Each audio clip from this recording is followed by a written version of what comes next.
What's going on, everybody? This is Brian Mazique, aka UniqueMazique, the hardest working man in sports and gaming. And I am blessed and highly favored to be able to come here and talk to you guys again. And I brought Nelson back. What's up? See how he do me. This is supposed to be a joint effort. He I talking about said I brought you. this is I know where this is all coming from. Let's just get into it, man. I'm having a good time. How you doing today? What are you talking about? I brought you. I mean, like I said, I said hi first. So if you say hi first, then you say that's how that goes. I said hi first. How you doing, man? Oh my God. It's when did New Yorkers get so sensitive? That ain't even for y'all. You can't be sensitive in New York. It's too cold. Are you kidding me? You must not have been here in a while. They are the worst. I was just there. I can't even remember. I know it was cold. That's how I remember. Step on the New Yorker shoes. You find out just how sensitive they are. Yeah, I guess so. Well, how is everybody doing? I appreciate Sean Singletary, Ali Hassan Mirza, even though he had to go to bed because it's 1:11 in the morning in the UK. And Spencer Lane and Program 25. I appreciate everybody coming through.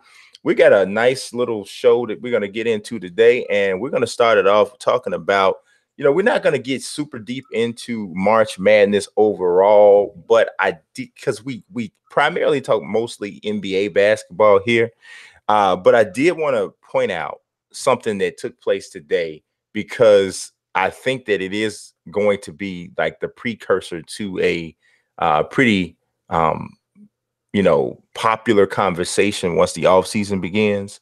Ja Morant goes for a triple-double today as he leads Murray State to an upset, kind of a blowout, though, an upset blowout victory over the highest seeded Marquette team. If you know anything about the March Madness, the NCAA tournament, you know that 5-12 matchup is usually where there's an upset that happens. And it happened again here. The 12th seeded Murray State Racers knock off the number 5 Marquette squad. But Ja Morant with the triple-double, man. Come on. I mean, like, this kid is really, doing something. He's doing it in the moment. He's doing it on the biggest stage that he can possibly have, which is the NCAA tournament, and coming up with a huge game. I'm telling you, even if they lose the next round, right? Even if that happens, he's already, I think, improved his draft stock even more so than he did in the regular season. Because one of the things that people were saying about him was, yeah, he's got good numbers. Yeah, he's playing pretty good, but he's not doing it against big time competition. You know what bothers me about that, B? What's that? But there's a lot of guys who aren't playing against big time competition. They're like, the whole NCAA is just top D1 schools, and everything else is Division II. Like, they don't have these, fringe schools out there. Like, there aren't NBA players that come out of these fringe schools and prospects that come out of these fringe schools. And every time there is one, they all get a triple-double. No, Ja Morant, he's like, I think they say he's the first 20-10, like, NCAA player, period, 20 points and 10 assists. Yeah. Like, that's, and the thing about Ja Morant is he's so ridiculously athletic that the skills that he's using are clearly going to translate. And I don't think the level of competition inside of the Division I is as big of a leap as it is from Division I to the NBA. Oh, absolutely not. Oh, right? No. Yeah. So that competition thing, that really feels a lot like something people say just to be saying, because what you watch Mitchell Robinson work out, and you're like, uh-oh. You know what I'm saying? Like, that was the thing that struck me because he was an unknown, and you look at him up and you see the workouts, you're like, uh-oh. Not that you can tell a player's entire thing, but a full year of totally dominating, playing well against the better teams, and just being far and away a monster. Ja Morant, I'm very happy for him the way he was. And that's why early in the year when we talked about the draft, and you said, did I want Zion to come to the Knicks? I was like, if we can get Ja Morant, I am not mad. Like, if we missed the first pick or even the second pick and wound up with Ja, I am thrilled, because I think he's crazy good. Yeah, I think that, honestly, man, I think the small school thing does have some merit, or some, like, when they like, take a little bit of a shine off a kid because he goes to a smaller school. I think it can be valid in some instances, and I'll tell you when that is. When the player is not uber athletic. Correct. If he's undersized, if he's not athletic, if he can't shoot, then you say against a better defense, will he be able to do anything? Against people, but Ja Morant is 6'2", almost 6'3", lightning quick, and just almost jumped over. Did you see that dunk that he put on my man from Marquette? Marquette, the two-hand dunk. He just threw it down. And then did you see the step back three that he hit? They hit the guy and gave him the 2K animation. I mean, so like there's been guys back in the day. I'm gonna throw some old names out and y'all gonna be like, oh wow. Harold Arsenault, guys like that. I mean, these are guys who were scoring machines. This is the type of player that's scoring machines for smaller schools.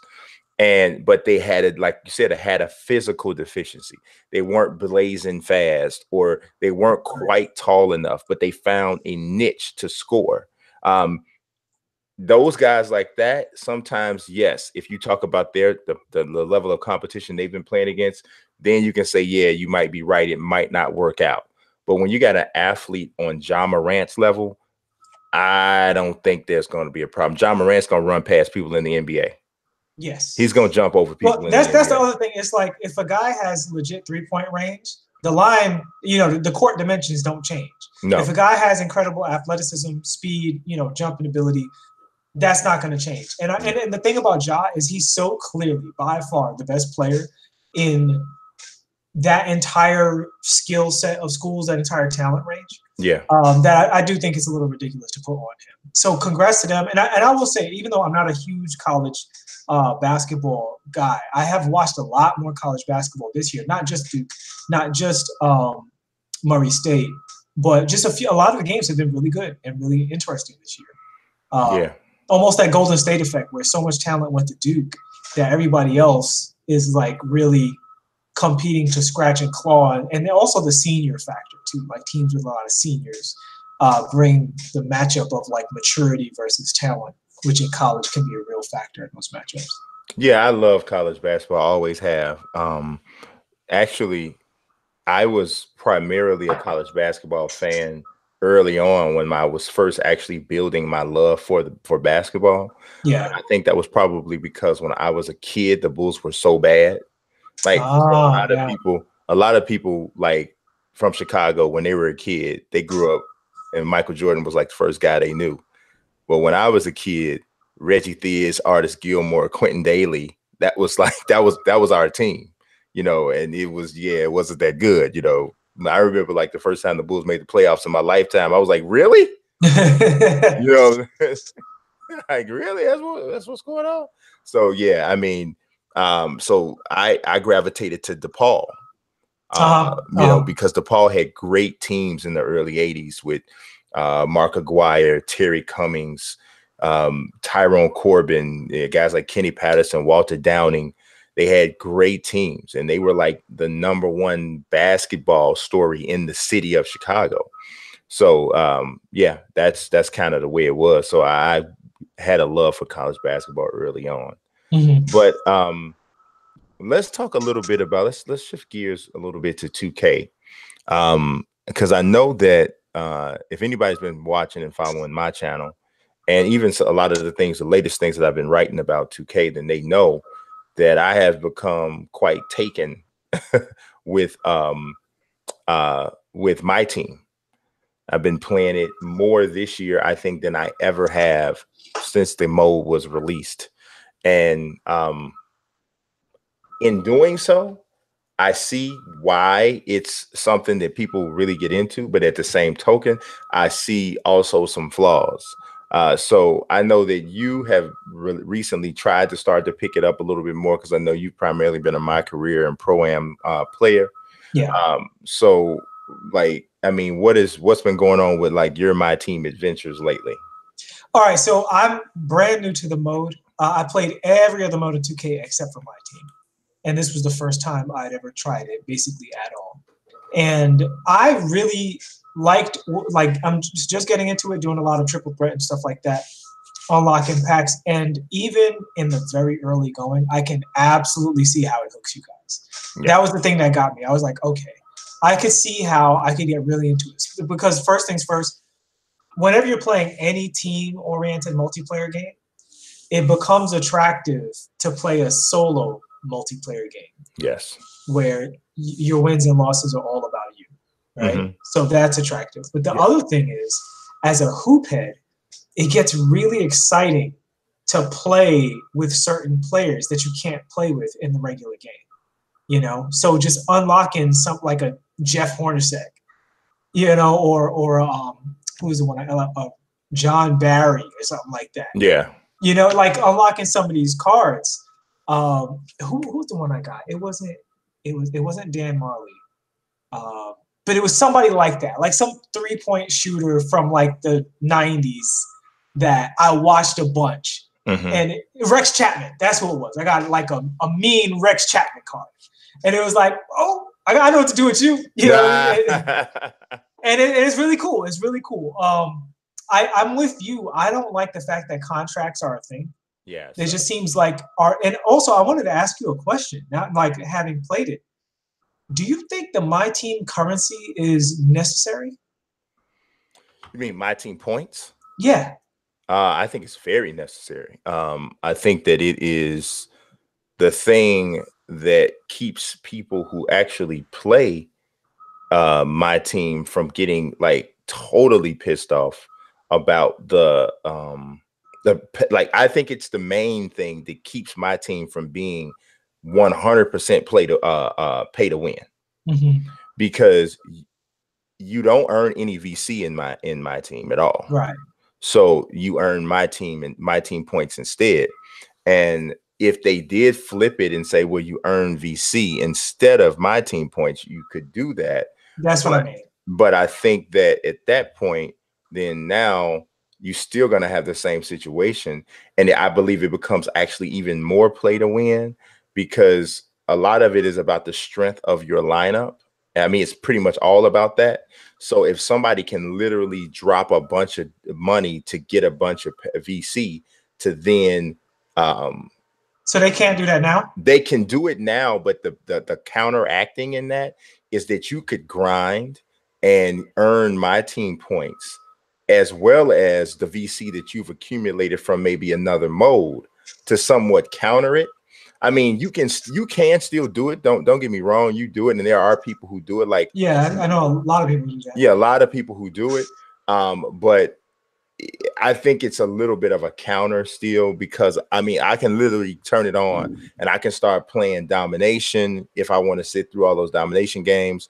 I can play the triple threat single player stuff. I can play offline by myself for a good amount of time, get my team together. If I grind it really, really hard, I talked to somebody yesterday that told me that they play My Team 6 hours a day. Mm-hmm. And so if you're doing that, you're going to be accumulating a lot of My Team points. And then on top of that, you're going to be getting a lot of cards that you don't care about. So then you have to ask yourself, how is it that you play My Team? Are you playing it from a completionist route, which is what I was starting to do, was because I just wanted to get every card. I wanted to see what that was like. Or are you playing it simply to put together the best My Team that you can put together, which is the way most people play, right? Because they want to go online and they want to win. So if you're going that route, yeah, I mean, I think it's pretty easy not to spend. Yeah, I feel like spending is not necessary. The reason I asked the question is because it felt like if they just gave out a fair amount of VC, mm-hmm. it would be the same result without having the two currencies, as long as the amount was fair. Obviously, if it was a stingy amount, then they would be nickel and diming people to get them to spend money. Mm-hmm. And the My Team currency prevents them from doing that. But it seems like that's the only use. It's basically the My Team currency is policing 2K from robbing the fan base. I mean, I think so. I think it really gives you a non-pay route towards a good team. Right. And I feel like if they just gave you a fair amount of VC, that would do the same thing. That was just a quick question. I have one more quick question about My Team. Is there a way in Triple Threat? Do you play Triple Threat? I play every piece of it. Yeah. Okay. Is there a way in Triple Threat to call any kind of plays and organize your guys? I don't think so. Okay. I So try, but and what's so funny is, and the reason why I say it's I don't think so is because I play with Play Vision on, right? So there are times when you come up the court, there will be something on the court that the markers on the court that you see with Play Vision trying to set up and start a play. But when you go there or you try to do it, it doesn't actually initiate. So from what I'm seeing, only thing that you're able to do, and if somebody in the chat knows any different or somebody watching knows any different than this, I'd appreciate the information. But from what I see, the only thing you really can do is depend on the AI for whatever 3-man sets they're running, or you can call screens and then generally the player will roll off of a screen. Here's my issue, and it's not really a big issue because if you play in the park as much as I have in the past couple of years, it's pretty easy to beat the AI. But the thing is, there are certain 3-man plays in general basketball, but also in park, right? Like in park, there's a whole bunch of just basic things you do and know, like your guy running to the corner and spacing the floor for the post up, that kind of thing. The 2K has a built-in 2-man game that has gotten really advanced and evolved, right? The way you can call screens, switch sides, have them dive down, bring guys up for handoffs and all that stuff.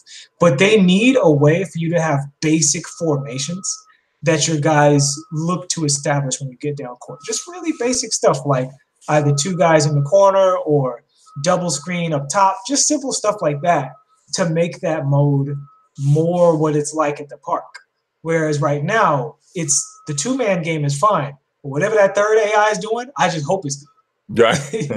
Yeah, one thing that I do find some issues with the AI in certain situations there in Triple Threat, because it's almost like the AI doesn't know who he is. Like, so they're not. It's almost like the tendencies are non-existent for certain players, right? So just to give you an example, you'll call for a screen. So your guard calls from a screen from the forward. So the X calls from a screen from the O, or the circle, and you use the screen and you come off the screen. And when you come off the screen, you are now free and clear to a degree, because what ended up happening was both defenders ended up some sort of way getting hooked on that same screen. So you're going free to the basket. So the third defender comes over to help, right? Now, the third defender that's coming over to help is the box. So it's the big man. So your big man might be Artis Gilmore. Your big man might be Dwight Howard or Shaq, somebody who cannot shoot, right? But instead of following behind his man as you would do as somebody who does not have an outside shot, they stay posted up at the 3-point line as if this is a good shot. And I'm like, no, that's not a good shot. You need to follow. And vice versa, when I have LaMarcus Aldridge, I want him to hang out 18 feet to space it out and make the AI make decisions, not to always be under the basket. Not to come under the basket, right? So it's like I said, it's almost like they're not aware of who they are. Alex Campbell is trying to say bad things about me in the chat. I think he really is trying to hurt my feelings, because I streamed the game and I had an 18-4 lead and I lost. Oh, part of the reason why I lost was because I was trying to win the game on a 3. And the triples, the 3 guys that I have are not great 3-point shooters, but they're good enough. I got the Diamond Dwayne Wade and the Diamond LeBron. So they're good 3-point shooters. You can make this fantastic. And I was missing them. And then all of a sudden, the person I was playing, who I was obviously killing, started knocking down shots. And I'm like, I want to choke him out. So yeah, but it didn't end good. I don't know, man. When I turn on the stream playing Triple Threat, I tend to suck. I don't know what it is. Tag me next time you stream some Triple Threat. I definitely want to see how you roll. And also, part of the reason I'm even doing this is because I'm curious what it's like to be a guy who's been mostly a pro-am player the past couple of years. That's been my primary mode. And then secondary to that has been park. And obviously my career you have to do to get your player up. Unless you want to grind out there with low character, which I'm not about that. to make that journey and transfer over to my team, because you get so good at the individual character skills. That there's certain things that people who play my team never do. Just certain moves, certain post up or dribbles, or even little things like how you work around screens that are really, really, really effective. Like for instance, LeBron James is just a monster. Like the young LeBron card. Yeah. You can do whatever you want with that guy. Yeah. It's just completely. You're talking about the '97 Miami Heat one. No, I'm talking even the younger one, like in the early domination stuff. When you're talking about the Cavaliers, the right before he went to Miami. I don't like that one so much because he can't shoot. But he don't need to shoot because he's 6'8" and he has momentum dribbles. Do whatever I don't know. It's like when you playing triple threat against a team, a guy or a girl who has all pink diamonds. Yeah. And especially if they got all three of them are good defenders. Yeah. You gotta have three people on the floor that can shoot. I agree. I think overall, just in general, except for maybe true lockdowns. You need two people who can shoot at the very least. At the very least, you gotta have two. At the very least, you gotta have two. So you can kind of get away with one if you got a really, really dominant big. You know what I mean? That can really, really do some things. But yeah, even then, sometimes you get caught up. But you wouldn't get caught up as much if you could tell them, I think you can tell them to run to the basket. You have to, I think, icon, control, and then do something. I can't remember exactly what you got to do. But yeah, you can get them to roll to the basket. Here's a tip for anybody watching. If you point at them and hold triangle, they'll cut. Yeah, that's what it is. That's exactly that's what you got to always remember, is to hold triangle if they're not moving. But again, that's a Band-Aid. Yeah. Czar, if you're watching this, I'll tell you later, but please give us some three-man formations. It's not so much the plays, because the motion we don't need as much because of the two-man game and stuff like that. Right. But we need formations generally to kind of set people up. Yeah. That's what it is. This whole triangle, and I got used to not doing that, and so now, even though that I know it, I sometimes forget to do that. But yeah, I will do that. As you were talking about next time, I was planned on streaming some of my team late tonight. So after we do this, I got to wrap up a couple things, and then I'm gonna try to jump on. It might be a super late stream. It might not be too late. If I don't get to it tonight, I'll do it tomorrow. I hope you do, man, because I definitely want to watch it. Yeah. I might jump on in there. Speaking of streaming, I was just to ask you. I just streamed. I was on stream with actually Shakedown 2012. If you guys know the 2K community, you probably know Shakedown, right? And we were just playing the Division 2. Oh, which happens to be one of our topics today. So that's right. So what I have had it for like ever. I actually got a review code for it. Yeah. And I wasn't doing the score review for us, so I didn't make it a priority to play, and I have so much other stuff going on. But what is how are you feeling about it? So the official asked me, bro, first impressions for the Division 2. To set you guys up, I'm a Destiny player, so I'm familiar with this genre. And when the Division 1 beta came out, I disliked it very, very intensely and did not pursue the game at all whatsoever. So much to the point that I wasn't even interested in the Division 2 until I started hearing stuff about it. And let me tell you something. They have improved so many things in this game that I genuinely love it. And here's what's remarkable about that to me. So the thing that I always told people about Destiny is Destiny is a very flawed game. But the more you put into it, the more you get out of it. And this is why. The campaign, trash. The regular, it's about Destiny 1. Campaign's trash. The regular story missions, no good. The early strikes, But once you started doing Nightfalls, once you did the raid, once you started playing a lot of PvP and high-level PvP like Trials of Osiris and Iron Banner, that stuff was class of the console. Right? Like literally, if you play any kind of co-op first-person shooters and you haven't done a raid in Destiny, you are missing out on one of the most unique and awesome gaming experiences ever. So the whole thing was, the main game is trash, but the high-level game is tight. And that has been that was how Division 1 was. And even after they started patching it up, it was, the high level game, Anthem, what was everybody asking? What's the end game like? Division 2 is a legitimate Ubisoft single player game. In fact, it's a little better than a lot of, I think it's better than Ghost Recon Wildlands, even if you just play it like a regular video game. Forget the loot shooter, forget the raid, forget the end game, forget the live game content stuff. And here's why, to get into what's better about it. First major overhaul of the game is in the last game, everything was a bullet sponge. Everything took 1,000,000 trillion bullets to kill.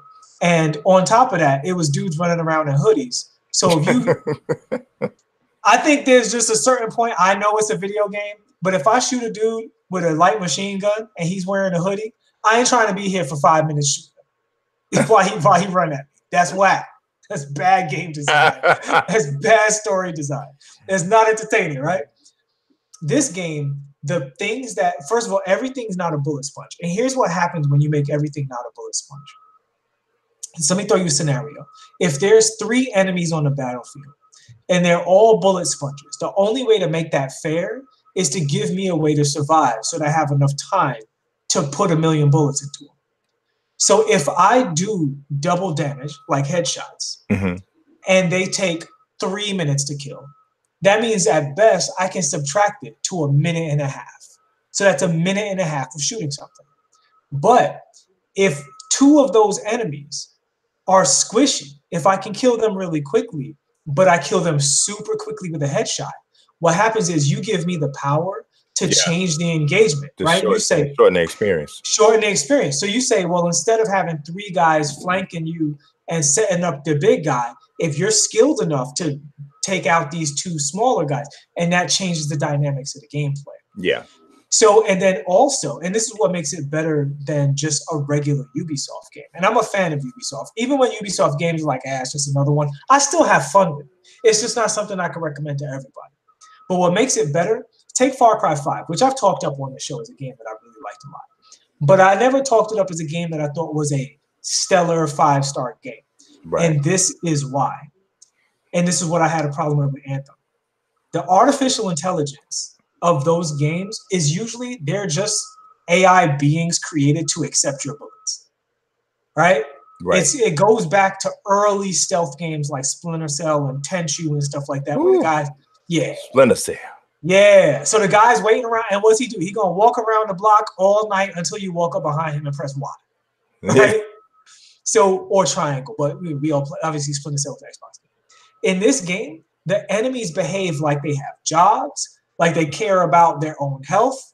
They know what you're doing. You start healing, they'll say, he's getting a health pack. You know what I'm saying? When they have a big guy, they will try to flush you out of cover so that the big guy can gun you down. They're constantly trying to flank you and take high ground. They have their own gadgets. So not only do they have intelligence, but they have different skill sets, which I would love to see more of that in a Far Cry game, right? Like a Far Cry game is basically person with a gun and animal, right? Like a person with a bigger gun, but it's not that big of a deal. Like they're not really different people. Whereas in the Division, it's genuinely different classes of energy, of enemies with different brains, different tactics. And that gives you, with your different skills, different ways to disengage them. So even before I get to the high level game, it's already super engaging. And that's not even talking about the fact that the artwork is much better, the controls are tweaked, the menus and all of the little things like how you invite friends, how you join a clan, how you mess with your equipment, your menus, all that stuff clearly looks like a team that has been paying attention to the little things day after day for the past 16 to 18 months and has put all of that knowledge into this new game. Yeah.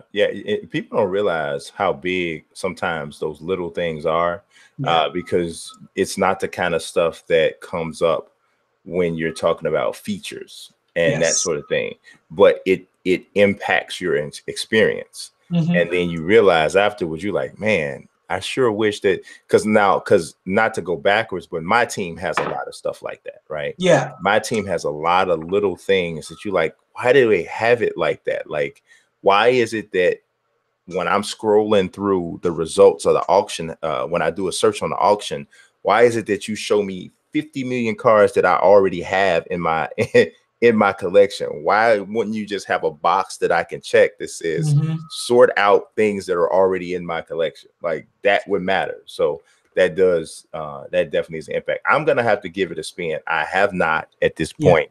I have a friend, one of my oldest friend, my best friend.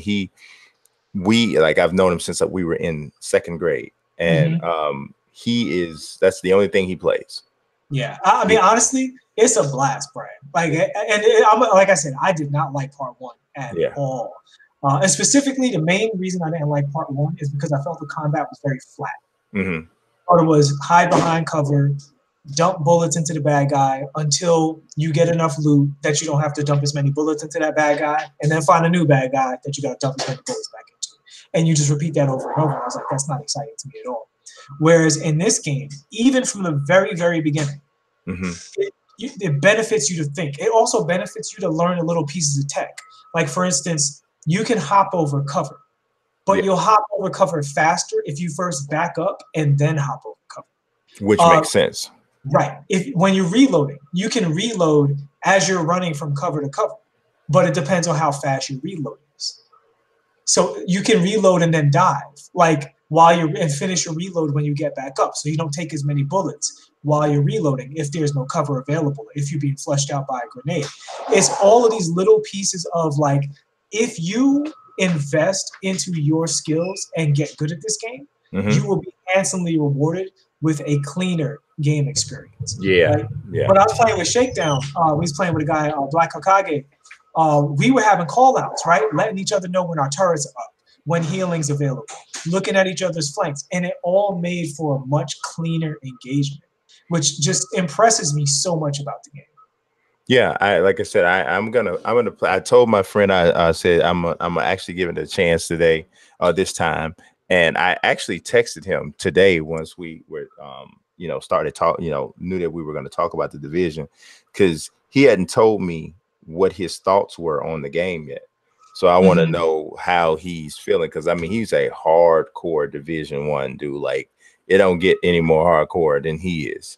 So I really wanted to know what he thought about it. So definitely going to be interesting. So, all right, let's move on to the next thing, which is we're going actually kind of back on, back to basketball, back to 2K, but we're not talking console stuff this time. We're talking about PC, and we're talking about PC mods. If anybody follows me on Twitter and on YouTube, then they know that I have been working this project with a gentleman named Razor. And just by my own estimate, what I've seen and from what I've experienced and witnessed across the 2K community, I have not seen anyone who is a better modder than this guy. I mean, this dude, I'm trying to tell you, he gets it done. He does outstanding work. So I wanted to, if at all possible, I was trying to see if I could show some of this stuff that he has put together, because it really is pretty amazing, So I'm going to see if I can kind of screen share it a little bit so that we can, and I'm hoping that it'll come up. Make sure you don't got no porn up. Right. Can't have that up. Don't want to show that. Let's see. I don't know if it's gonna, because the screen share for Hangout sometimes, like, the preview is kind of weird. Yeah. And okay, so did we get it? It's up, but it's a black. Oh, there you go. It's up. Oh, look at that Barkley. Yeah. Like, I mean, like, it's insane, right? I mean, that's great. The kid is just, I'm trying to tell y'all this. It's insane. Now, he actually didn't even do everything on this Barkley. Wait a minute. Is it still black, or is it still up? No, it went back to you. Oh, okay. What did I just do? Oh, I know what I did. I'm trying to. Oh, I know. Let's go back here.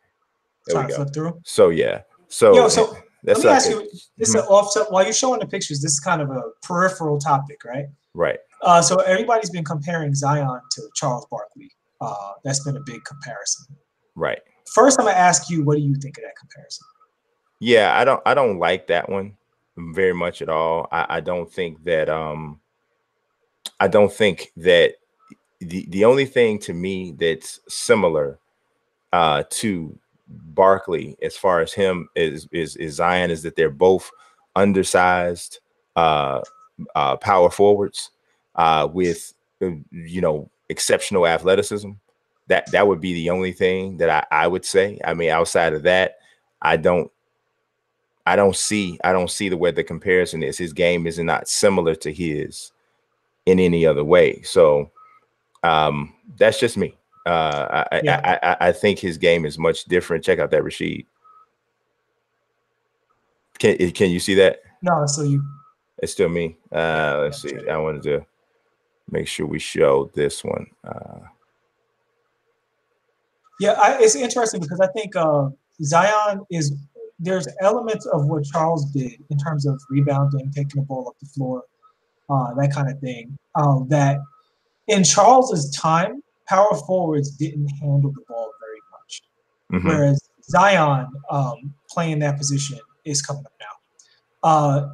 It's because power forwards handle the ball much. It's almost like if Charles Barkley was playing now, he would have more of a handle. Wow, that's crazy. That's crazy, isn't it? With the birthmark in the back. Yeah, that's great. The screen went black again. I don't know why it goes black. It's probably switches just because it'll probably come in now. Yeah. But the thing people forget about Charles, it's actually two things. One, Charles was an historically great rebounder. Yes. And Zion is not. And he does not show any signs of being that right now. Even though this is his freshman year, so who knows? But he seems like a good rebounder. But Charles was literally like 18 rebounds. Like he'd, get you an absurd amount of rebounds. But Charles was a terrible defender. Yes. And Zion is an outstanding defender. Charles was a bad on-ball traditional defender, but he was actually a pretty good weak side help defender. Especially in terms of protecting the rim. He wasn't early in his career. He was pretty decent at that. But he got you blocks, but it wasn't like it wasn't like Zion, where I think Zion intimidates people. Yeah, Zion changes guys' shots. Yeah. They're looking for him. Yeah. Charles was like, oh, the athleticism, you got me. Yeah. Oh, yeah. You just surprised me, but I know you're not going to do that no more for the rest of the game. You know what I'm saying? Right. So I think Charles was a net negative on defense, and Zion is an overwhelming net positive. Oh yeah, I think honestly, what I think that the best comparison for Zion is a cross between Larry Johnson and Kenneth Faried. I think that's who he is. I think that offensively, there's definitely, and I'm talking about early Larry Johnson, not Knicks Larry Johnson. Before the back injuries and stuff, when he had the explosiveness. And he was a freak of nature type of an athlete. Sean Singletary wrote Zion equals Francis Ngannou. Well, I hope not. I hope his stamina. I hope his stamina is better than that. Yeah, I hope his stamina is better than that. So, but yeah, I that's who he, because defensively, I think he's similar to Faried in the fact that he can alter shots and can play bigger than he actually is from a vertical standpoint. But offensively, I think his game, the footwork, the ability to change directions in short burst is similar to Larry Johnson. So, I mean, if you can get a hybrid between Larry Johnson and Kenneth Faried, I think you're probably doing pretty good. Yeah. It's not a bad player at all. I don't know that we've ever seen a player quite like Zion. So that's why it's hard to say. From injury and made 100% of his shots. Yes. That's great. That doesn't make no sense. Is he the most efficient player in like Division I NCAA history, excluding true centers? Yeah, I was gonna say probably he's not more efficient than like Bill Walton and people like that. But I mean modern era. Modern. I mean 1980 on. Yeah, I would probably. Yeah, I mean, especially he's probably the most efficient. He's probably the most efficient player under 7 feet. Yeah, and really at the productivity level, because he's I don't know what 20, 27 points a game, whatever he is. Is it? I don't know if it's that high, but it's up there. It's up there. I mean, the kid is really a good player, and I love his mentality. You know, he's a baller, and that's always what I say. He's, you know when you got somebody. I mean, because he has no reason to play right now. Mm-hmm. None. He has no reason to play right now, but he wants to play. And you got to respect the fact that he actually wants to play, even though I still maintain I don't think it's the best thing, you know, because it's all great unless he gets hurt. Yeah. You know, then the moment he gets hurt, then now it's going to be, oh, he should have never been out there, blah, blah, blah, blah, blah. But yeah, I mean, I give him nothing but props for just the way he approaches the game. Period. He's shooting 69% from the field this year, which is 5th in the nation. So I don't know if you know the kid that plays for UCF. He's 7'6", Taco Fall. Have you heard of him? That sounds like something you just made up. No, I'm surprised you never heard of him. He's from Senegal. His name is Taco Fall. He's 7'6", 310 pounds. He has like a genius level intellect. But he is ginormous. Like, I mean, just in another way. But he leads the league in field goal percentage. He leads the nation in field goal percentage. 75% of his shots he makes. So, yeah, I mean, but how much does he score a game?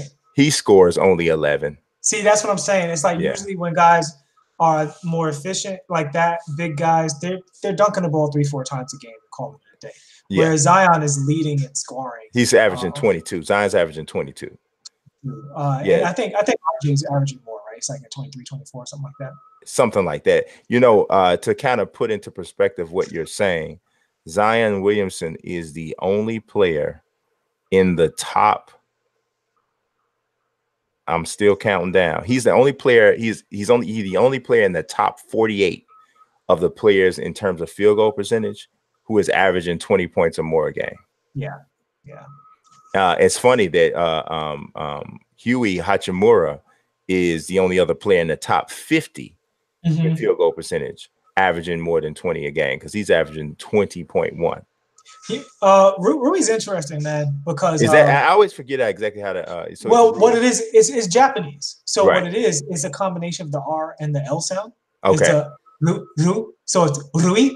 Kind of Rui. That's how you would say it, Rui. It's a Japanese sound that we don't have in America. Yeah. So you can say Rui or Louis, and both of them are correct. Okay. Because if his name was American, when it got translated to Japanese, they would translate it wrong either way. Right. Okay. So Lu in Japan is also Ru. Okay. Right. So it's Rui or Louis, not Hui necessarily, but it's a softer sound. So. Okay. Yeah, Hachimura and Zion are the only two players in the nation who are shooting who are in the, in terms of the top 100 guys in the nation in field goal percentage. They're the only two that are averaging 20 points or more a game. So he's an interesting prospect, and we talked about him a little bit before in the show. People are comparing him to Giannis. Obviously he doesn't have Giannis's size, but the interesting thing is I think part of the reason Giannis took a little longer is because of the language barrier and him being so young. And I think Rui, he didn't speak English his first couple of years, like no English whatsoever. He was a native Japanese speaker. So that it was literally, there was things the coaches were telling him that there's, especially a kid being new at college, he was like, yeah, I have no idea what he said, but I'm not going to make a problem about it. I'm not going to ask my coach to say it, my Division I coach to repeat himself again. It was like he's playing My Career, huh? When you're listening to the coaches in China, you really don't know what they say. Exactly. So as he adapts more to the culture, I think he may have this spike in his growth because he will just have learned certain concepts that he hasn't absorbed yet. So I think he's somebody to keep an eye on because his upside might be bigger than it appears to be. Yeah, I mean, for most mock drafts that you see, he is right there in the top 4. Yeah. So so he's usually like Zion, Ja Morant, or RJ Barrett, depending on where you have him. and then Hachimura number 4. Yeah.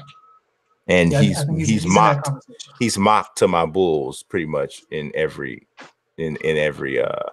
that's actually not a great pick for you guys. It's not a good pick at all because he plays the position that no position that you would ever say he plays is one that the Bulls need. Right. Between Carter and whether you want, even if, because he's 6'8", 230, right? So if you were to say that he's not a power forward, he's a small forward. So even if you say that, you got Otto Porter, you just paid, you got all this money invested in Otto Porter, so it doesn't make any sense. So. Y'all are somehow trying to get out of Ja Morant, or I wouldn't be shocked if y'all tried to find a way to get that kid from North Carolina. He's starting to really make waves, the point guard. Okay, yeah. The one I was looking at is Darius Garland, if they don't get Ja. But Darius Garland had a meniscus thing, but I mean, meniscus things don't. If North Carolina has a really great tournament and that kid's stock goes up, that might be in you guys' future. Yeah, it could if you draft for need. If you draft for need. I think they got to at this point. But anyway, we'll see what happens. See, now that was you that turned this into a Bulls conversation.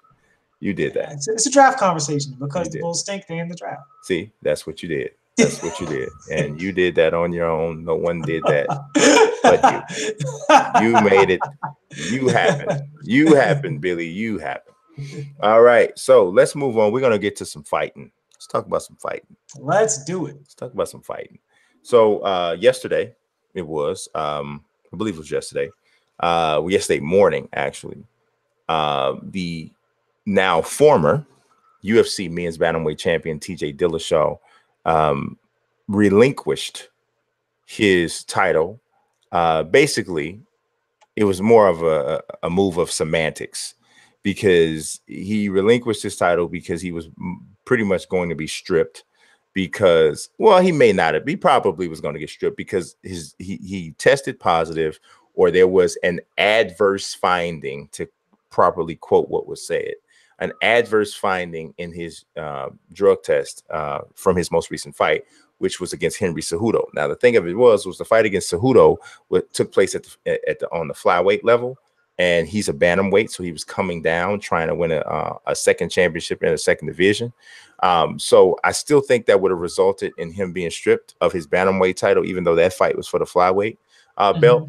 But we don't have a lot of details about what happened with his failed test in terms of what the current vice president, former UFC women's bantamweight champion Misha Tate weighed in today. She says that she believes it's going to be a situation that is very similar to what's going on right now with John Jones, with the picogram situation, where it's going to be like a really minute amount that is going to be proven to say that, okay, this really didn't affect him. It didn't enhance much. Clearly, it didn't do too much for him. He got knocked out in the fight that he tested positive for. But a lot of the questions, isn't that different though? Because John still got suspended. Like the issue with John wasn't we found him using stuff and we let it slide because it was such a small amount.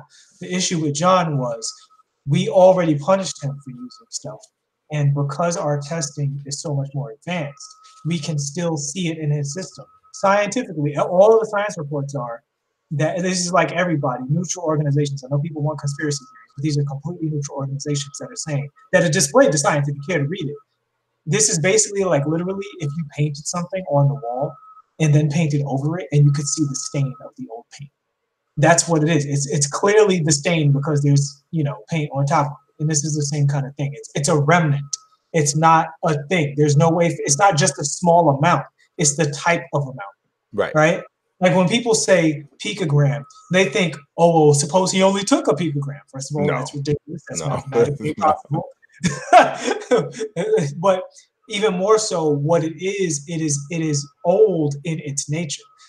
For him, even if it's old, he still would get suspended for it because he was never originally suspended for finding it. The old remnant would be evidence that he did something. Well, it maybe not, because it depends on what the substance is. It depends on what the substance is. And what they could do is they could say, well, we would have never ruled to suspend John Jones to begin with had we had this information that came out after the investigation from his original positive test. So TJ's representation could basically say, why make me go through a suspension when John already, and I'm saying this is assuming that this is a comparable situation, because that may not prove to be the case because we don't know yet.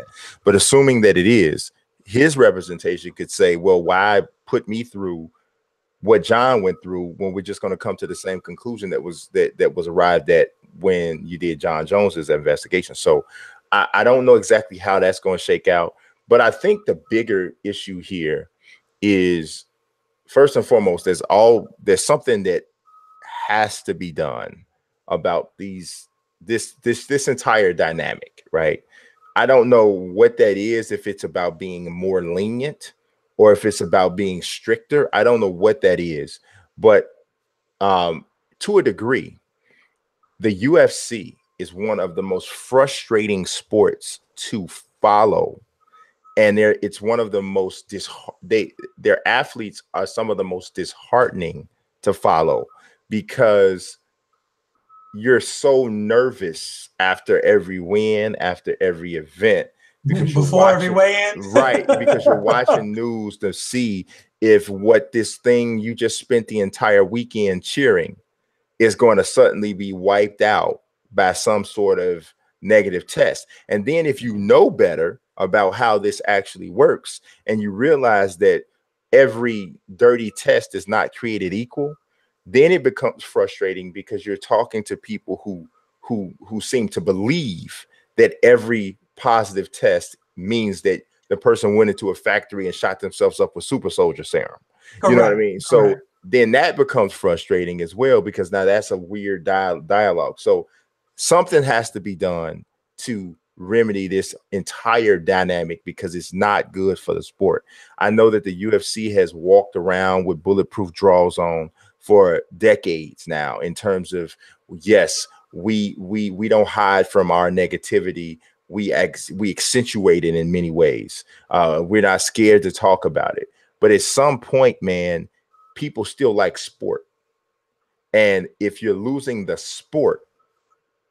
sporting aspect of it because of this and some other stuff, then I think that that's a negative thing. This is where I think they benefit somewhat from having so many events.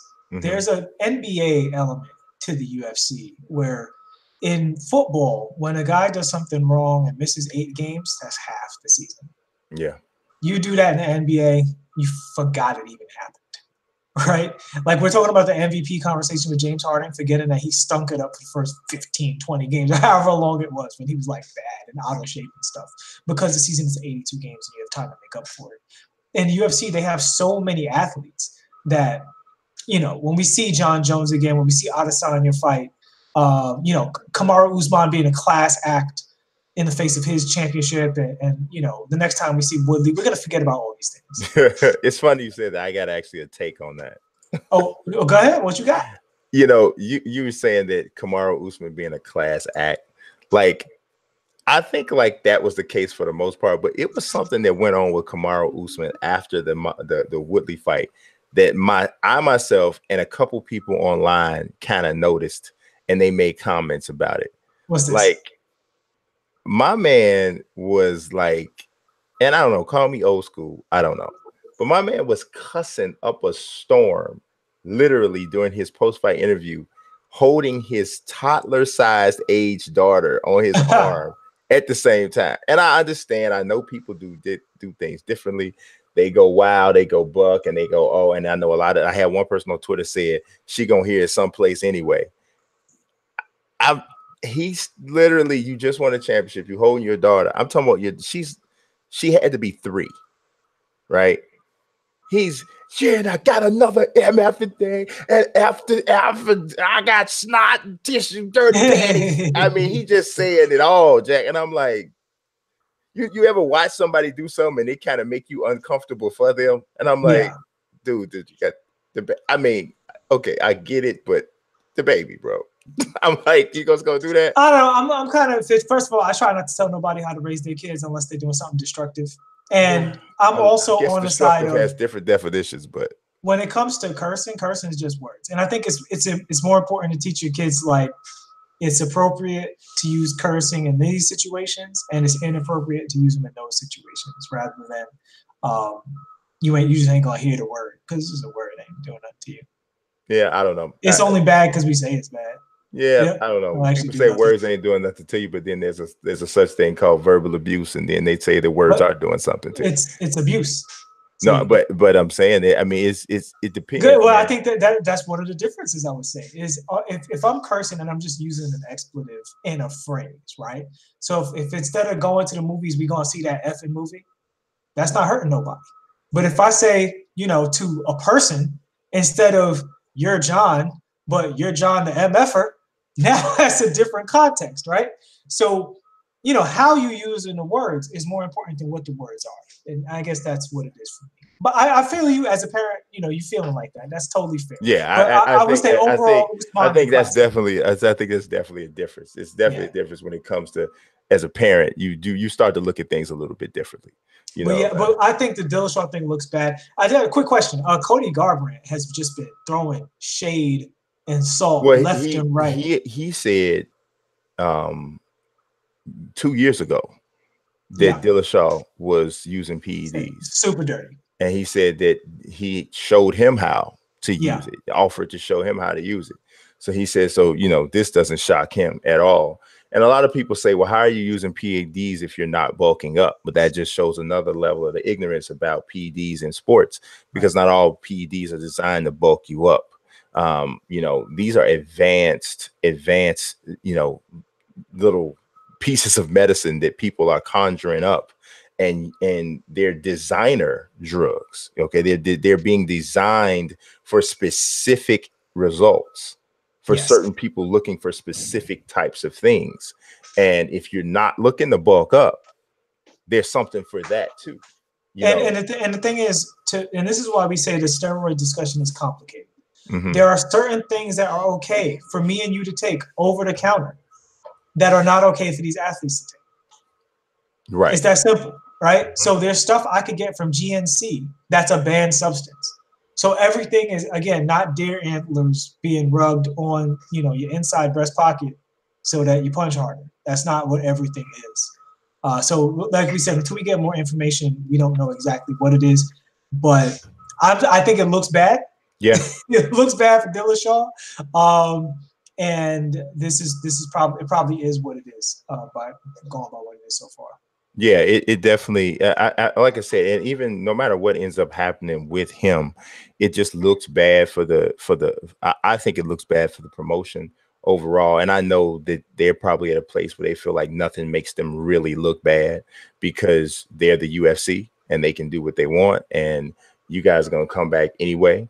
It's just like, as somebody was mentioning in the chat, the ESPN deal, the new ESPN pay-per-view exclusive thing. So now all pay-per-views are going to be handled exclusively through ESPN Plus. So it's almost like people are looking at this as that they're being forced to subscribe to ESPN Plus. So if you're a new ESPN subscriber, you'll get 1 year of ESPN Plus and a UFC pay-per-view event for $80. So if you subscribe for the entire year, you pay $80, and then you that entitles you to one pay-per-view for free. Then if you're an existing ESPN Plus subscriber, you'll be able to purchase the UFC pay-per-view events for $59.99, which is essentially just about what they cost anyway. If you're just buying them outright. But now they're making you buy into the $4.99 a month or $49.99 a year. So it's it's a little tough, man. I mean, I think that's a tough deal. It's a tough deal. But see, this to me speaks to their position that you love us. And because we think you and know you love us, we can put any price on our product and you're gonna do it. You're gonna come. Well, until they can't. Until they can't. But the thing of it is they probably won't be. And I don't hate on that. I really don't hate on that, because to me it's no different than selling VC. you know, and putting, you know, and selling VC and saying that it costs 30,000 VC for you to get a haircut. If nobody buys the haircut, they'll change. Then that's what's happened with 2K. And right? that's the like thing. They put some crazy prices out there, and they've been hit on it, and they've made some adjustments, and they'll probably keep making adjustments. Right, they'll keep making adjustments. But see, that's the thing. Until as the consumers are going to dictate what's going on, you know, the consumers and the competition, and that's where stuff like One Championship starts to become more important now. Because if they can put on competitive events, and like that's the one thing about 2K, that people only look at NBA Live. Every other video game is also competition. Particularly when you're talking about microtransactions and time spent playing.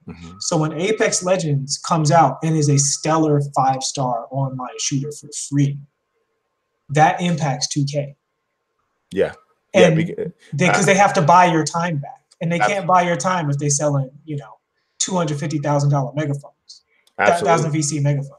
Absolutely. I mean, I've actually talked to people at 2K who have told me NBA Live is not even really, you know, our competition at this point.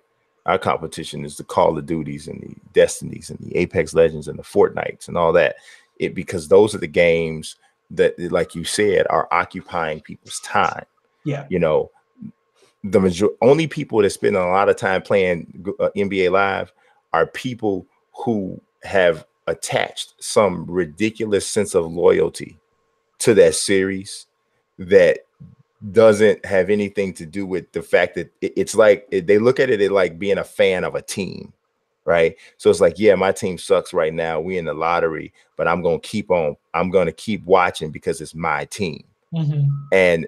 And that's the way they're holding on to the live thing. It's like, I'm going to keep buying it. I'm going to keep playing it every year because that's the game I grew up on. Well, I want it to be good. To be totally fair to live, I know a lot of people who play live, they just play it a lot less than 2K. And because live goes on sale and you can pick it up. And what happens is, and this is to credit to live, they have a game that you can do fun things in. Now, I think the NBA aspect of it is a far, far inferior product to 2K. Like the offenses, the player behaviors, the signature, all that stuff. No good in comparison. But there's a refreshing element to live when you are frustrated with 2K. And live needs to turn that into more. So when you go online and you play against the computer with your friends and like their summer pro circuit type stuff, it's like, oh, I could see how this could be fun. And you can see the light at the end of the tunnel for NBA Live. And there's a lot of people who play it in that kind of interest of like, you know what, this isn't great right now, but I could see how it could be much better. And that's interesting. And for $4 to $9, which Live come down to the past couple of years, that's good enough. I think that also makes up a lot of the people playing live. Yeah, all 14 of them. I'm trying to be nice. I'm trying to be nice. You know who wasn't trying to be nice? Mr. Masvidal. He wasn't nice at all. Well, he definitely wasn't nice in the cage. Okay, so you want to go in the cage first? Go in order. Yeah, just go in order. Go in order. Jorge Masvidal has long been one of my favorite fighters, especially more so in the cage, especially now and more so in the cage. That dude, when you people talk about like, man, that dude is tough, and they throw that word around a lot. In the cage, Jorge Masvidal, it doesn't really get any tougher than he is. Like if you've watched his career, I'm talking about even back to Bellator, all the way up to now. If you've watched him, if you've watched the way he's competed, you watch the way he's won, watch the way he's lost. Masvidal is a tough guy, but beyond the toughness, he is extraordinarily skilled. Like I have seen Masvidal hold his own and or beat people whose skill level in a certain area of fighting was at or near the top for that specific skill. I saw him roll with Demian Maia for 3 rounds and have Demian Maia, in my opinion, perhaps the greatest Brazilian jiu-jitsu practitioner in the history of the UFC, have him say that guy has the best Brazilian jiu-jitsu of anybody that I've ever fought. Damian Maya says that after rolling with you for 3 rounds. Then I see you in the cage with Darren Till, whose striking is high level. And he did get caught by some nasty shots. He got caught by some big stuff early. Yeah. But then he made the adjustment and said, oh, this left hook is here. And he knocked Darren Till into another area. Now, so let's talk about that for a second. Now, we talked on this show before that fight about how Till is fighting in the wrong division. Yes. And him struggling to make weight is hurting him real bad. And it's gonna. And then we said this to our credit. We said this when he only had 1 loss on his record. Yeah. And we were just like, because I asked you about that. And shout out to my brother because I asked him for his analysis on Till because I know he's been watching him for a while. And this looked like that, right? Like this looked somewhat like, man, you need to stop running around losing 35 pounds the day before the fight. Like that is not good for you, man. Yeah. And to Till's credit, he has very fast striking. Yeah, his hands are pretty fast. His hands are pretty fast, and he knows how to disguise it. There was an interesting quote by Masvidal. He said, "I didn't even see what hit me." And specifically, there's this great video by Michael Jai White where he's teaching Kimbo Slice. Did you see it? No. Where okay. So basically, he's saying like, when you punch straight on, there's the depth perception is what you rely on to see the punch coming, and that's no good. So that's why you want to punch straight on and capitalize on that. When you come around or under, I can see the punch coming, or even when it comes from here up to here, I can see it coming. But if the punch is here and then it goes straight forward like so, the depth perception doesn't allow you to know when I'm punching or not. And if you look at the Masvidal fight, that's what he got caught by. Like Till knows how to punch really fast in a disguised way. And he really cracked him a few times. I think if he goes up a division, that's going to benefit him more than him putting himself into questionable physical condition to fight a guy like Masvidal, who's just a workhorse and talented and super tough, as you said. I agree from a conceptual standpoint, but I don't think that applies to Till. I think Till has a questionable chin because I've seen him knocked out or dropped or hurt severely on one shot. And of course, now we look at Tyron Woodley and we're like, okay, Woodley can crack. Woodley has decimated several people with one shot, right? But Masvidal, as good of a fighter as he is, he's never really been known as a one-hit quitter type of a thrower. And he eradicated Till with that left hook. Right. But isn't that what they say? That's a symptom of cutting too much weight? Well, here's the thing. I don't know that I can 100% attribute it to him cutting weight because what happened with Till was Till started to get a lot of hype and a lot of credit quickly because the UFC was really hungry for a definitive or a flagship type of a star from Liverpool. And from his region of the world, Michael Bisping was getting older, and that's a huge market there, and they didn't really have a signature star.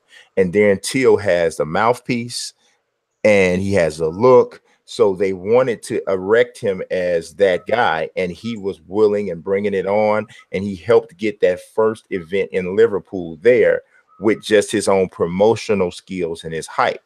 So I say that to say, if you look at Till's best win, his best win came over an undersized Donald Cerrone before he got the fight with Tyron Woodley.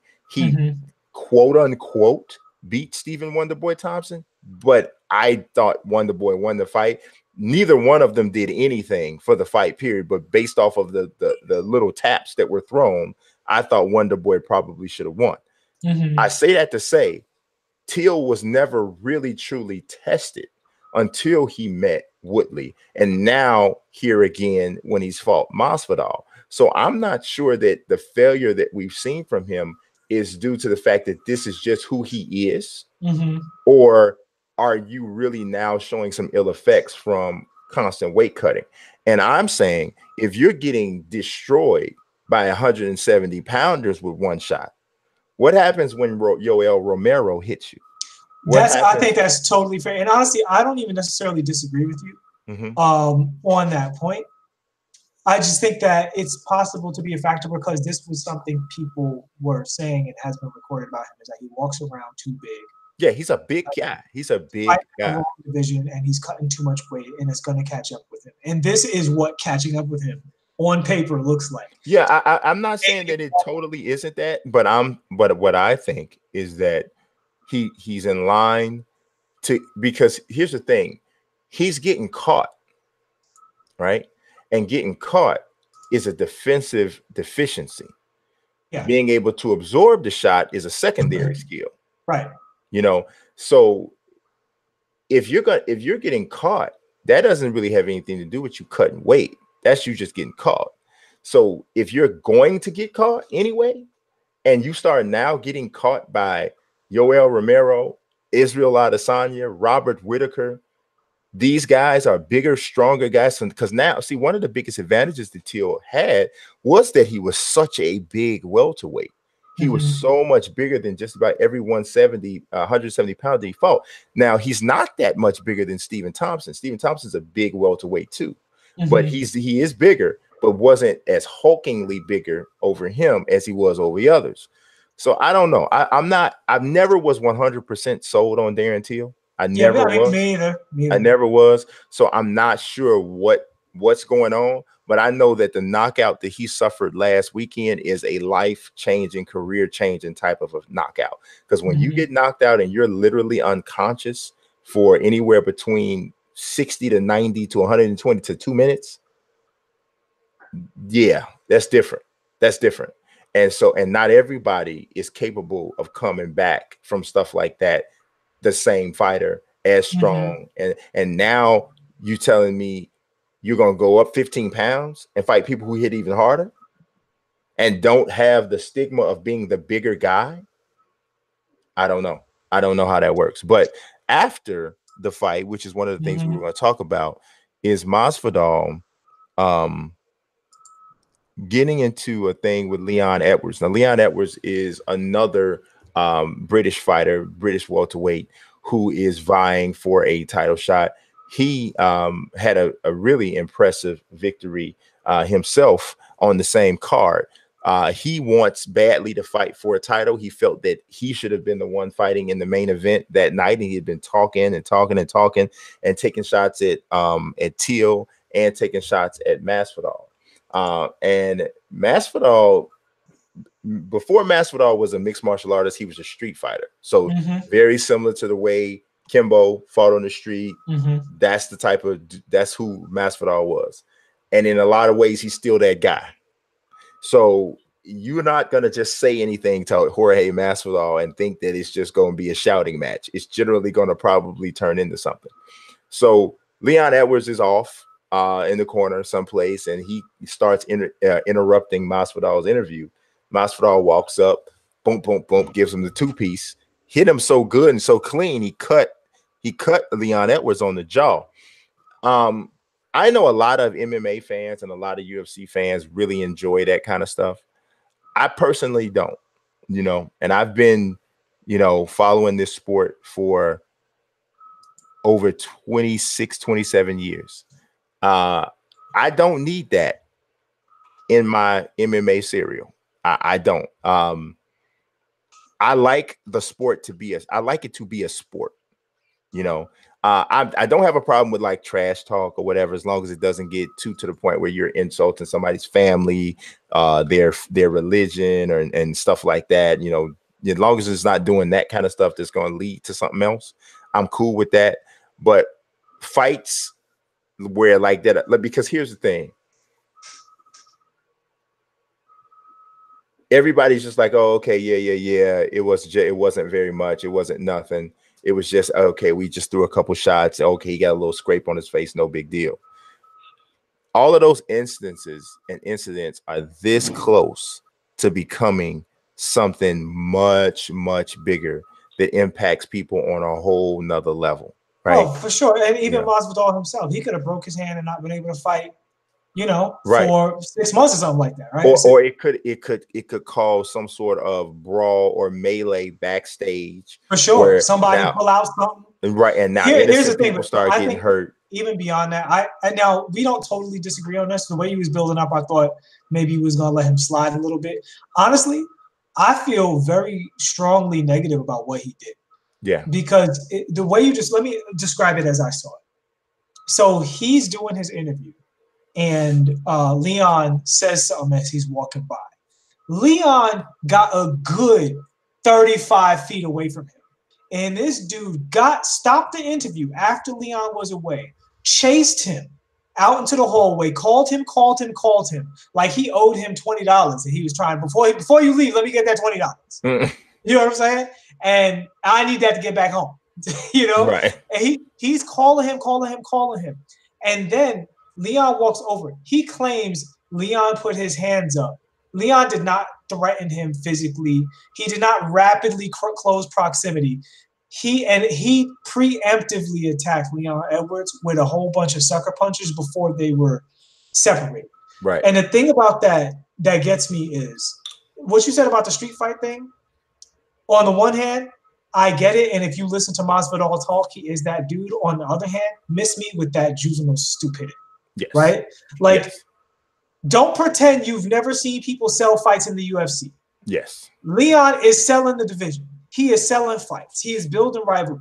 That's why he said something. He walks away. You let him go. Call him out in the press conference. WWE. We know what this is. You're building up the drama and creating interest. You're going to turn this into a situation where y'all have some genuine dislike for each other, where you have to protect yourself against him, even though you the one who chased him down. You are a goon. Yep. You're a goon and a moron. And you did something very stupid. And the UFC should definitely suspend him and make him pay for it, despite the fact that Leon is smart enough and class enough to say it's all part of the game. No, he should not be encouraged to continue to believe the stupid things going on inside of his goon brain. This exactly what you said is exactly what I mean when I talk about some of the things that go on with Conor McGregor, some of the things that he does, like some of the trash talking that he was doing, that I think that obviously it's not getting physical like Masvidal, but it's inciting something that's going to go beyond the octagon. And that is where, to me, there's a problem, and there is where there needs to be some discipline. Dana White has already said he's not going to discipline Masvidal. He already said it. That's crazy. It's Wild West. It's the Wild West, man. I think that's a bad precedent. It is a bad precedent, but it's not the first, and no one's shocked. You know what's dumb about it, though? Because guys who want to sell the fight by trash talking, if they think that they're going to get into a scuffle that could cause some of their people to get suspended, that could cause them to have an injury before the fight, they're going to be like, I'm going to just keep it in the gym until it's time to fight. I'm not going to, So you're actually losing out on the trash talk by making it okay to escalate it to physical violence. It's extremely stupid. You're killing it. Because here's the thing, there's no future in the trash talk. There's no future in the physical altercations outside of the octagon, because at some point, because what they're lucky that nobody else got hurt. And then you didn't take it outside of Dana White's hands. You didn't take it out of Leon Edwards' hands. And now you're in the hands of somebody who's doesn't have a vested interest in keeping Masvidal in the octagon. Somebody's going to press charges and whatever, and that's that. You don't keep playing these games, man. You don't keep playing these games, doing this crap. It's very immature. It's ridiculous, man. And I made an analogy. I was like, dude, so Kevin Durant says something crazy, starts like when he said LeBron James playing with LeBron is a toxic environment. So LeBron sees him, walks up to him, say it to my face, dude. Bang, bang, bang, bang. Right. And so what they're gonna say is, people are gonna say, so I like to always have my adversary's point in mind. Somebody's gonna say, "Oh man, this is a different sport. These dudes are fighters." No, they're athletes first, and they're professionals first. They're athletes and professionals who fight. And here's the thing: what happens inside the octagon is sport. Yes. Anything that would happen inside the octagon, outside the octagon, is assault. It's criminal, man. Exactly. It's what it is. They're not allowed to fight outside the octagon. That's not how it works. It's not like how it works. They're just warrior gladiators, and that's how gladiators do. No, because the police is not subscribing to that. You know what I mean? In fact, and we, I recently had a conversation about this. This is why, as martial artists, you have to be responsible. We talked about this last week too. Yeah. If people are going to allow you to train yourself into a weapon, you have to be responsible with that weapon. You don't get to be less responsible because you're a weapon. Oh, he throws punches, man. That's what he did. No, that's the opposite of how it's supposed to go. It's the opposite of how it goes. It's ridiculous, man. It really is. And it's really is quite disheartening, honestly. And what's even more disheartening is the fact that it's become it's predictable dysfunction, and it's predictable the low amount of accountability that these guys are going to be held to. They're not going to be held accountable. It already.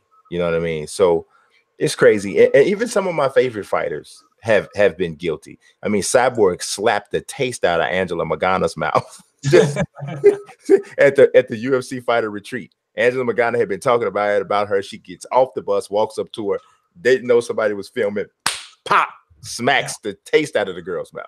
You know what I mean? I'm like, you can't do that, bro. You just can't do that. So, but one of the points I did want to make about the Dillashaw thing before we moved on is, I think that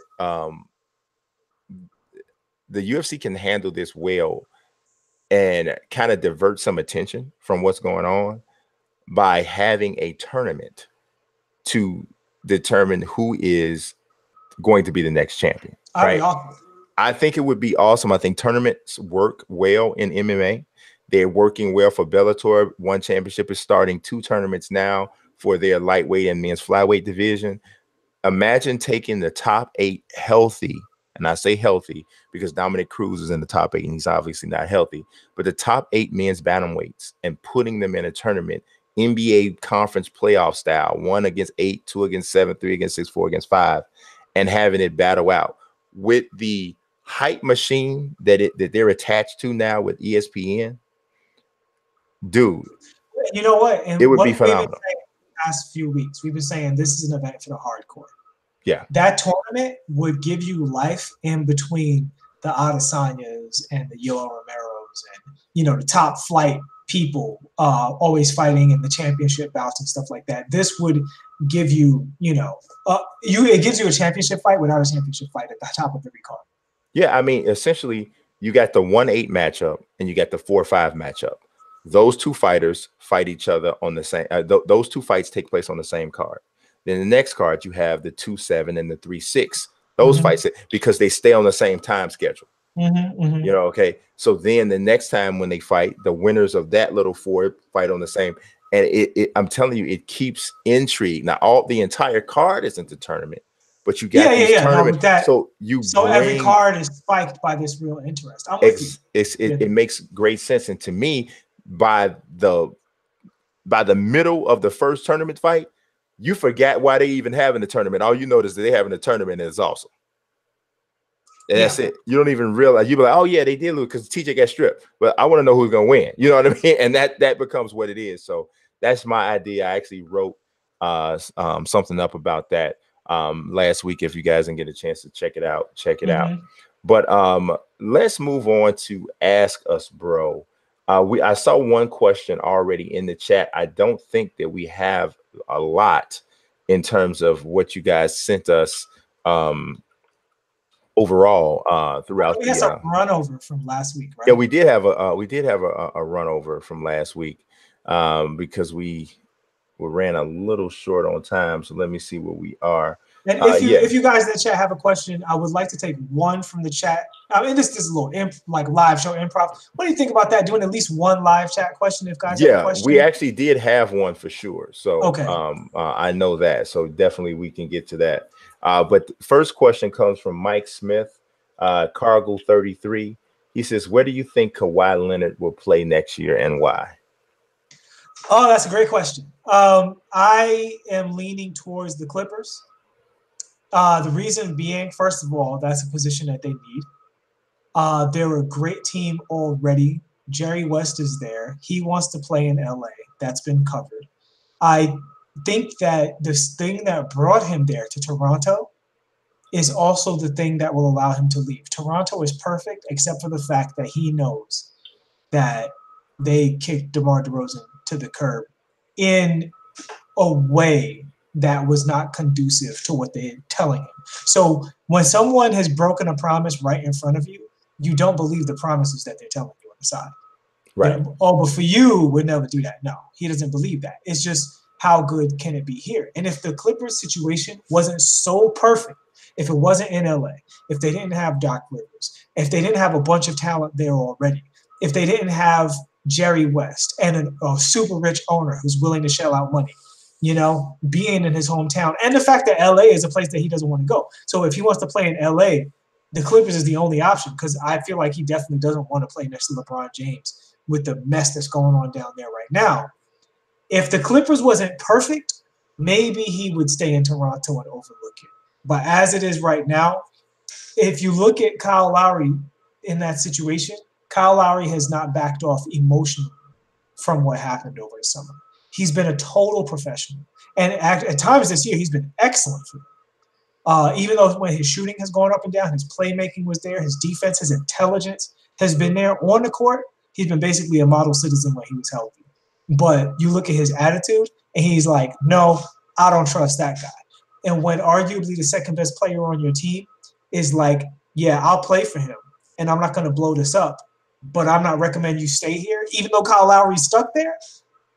I think that is the kicker for Kawhi. He'll probably wind up on the Clippers, because if he goes to the Clippers, they're probably better than Toronto anyway. Yeah, I think it could be the Clippers or the Lakers. I do think I don't rule the Lakers out.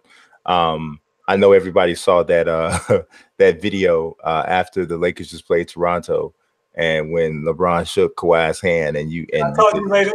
Yeah, you could hear and see him say, "We'll be in touch."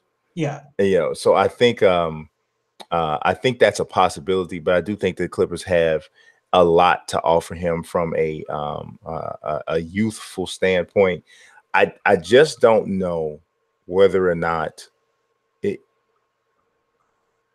the Clippers the thing about, I mean, the Clippers are in a decent situation because they'll probably have money, I believe, for 2 max free agents, and they're already a playoff team.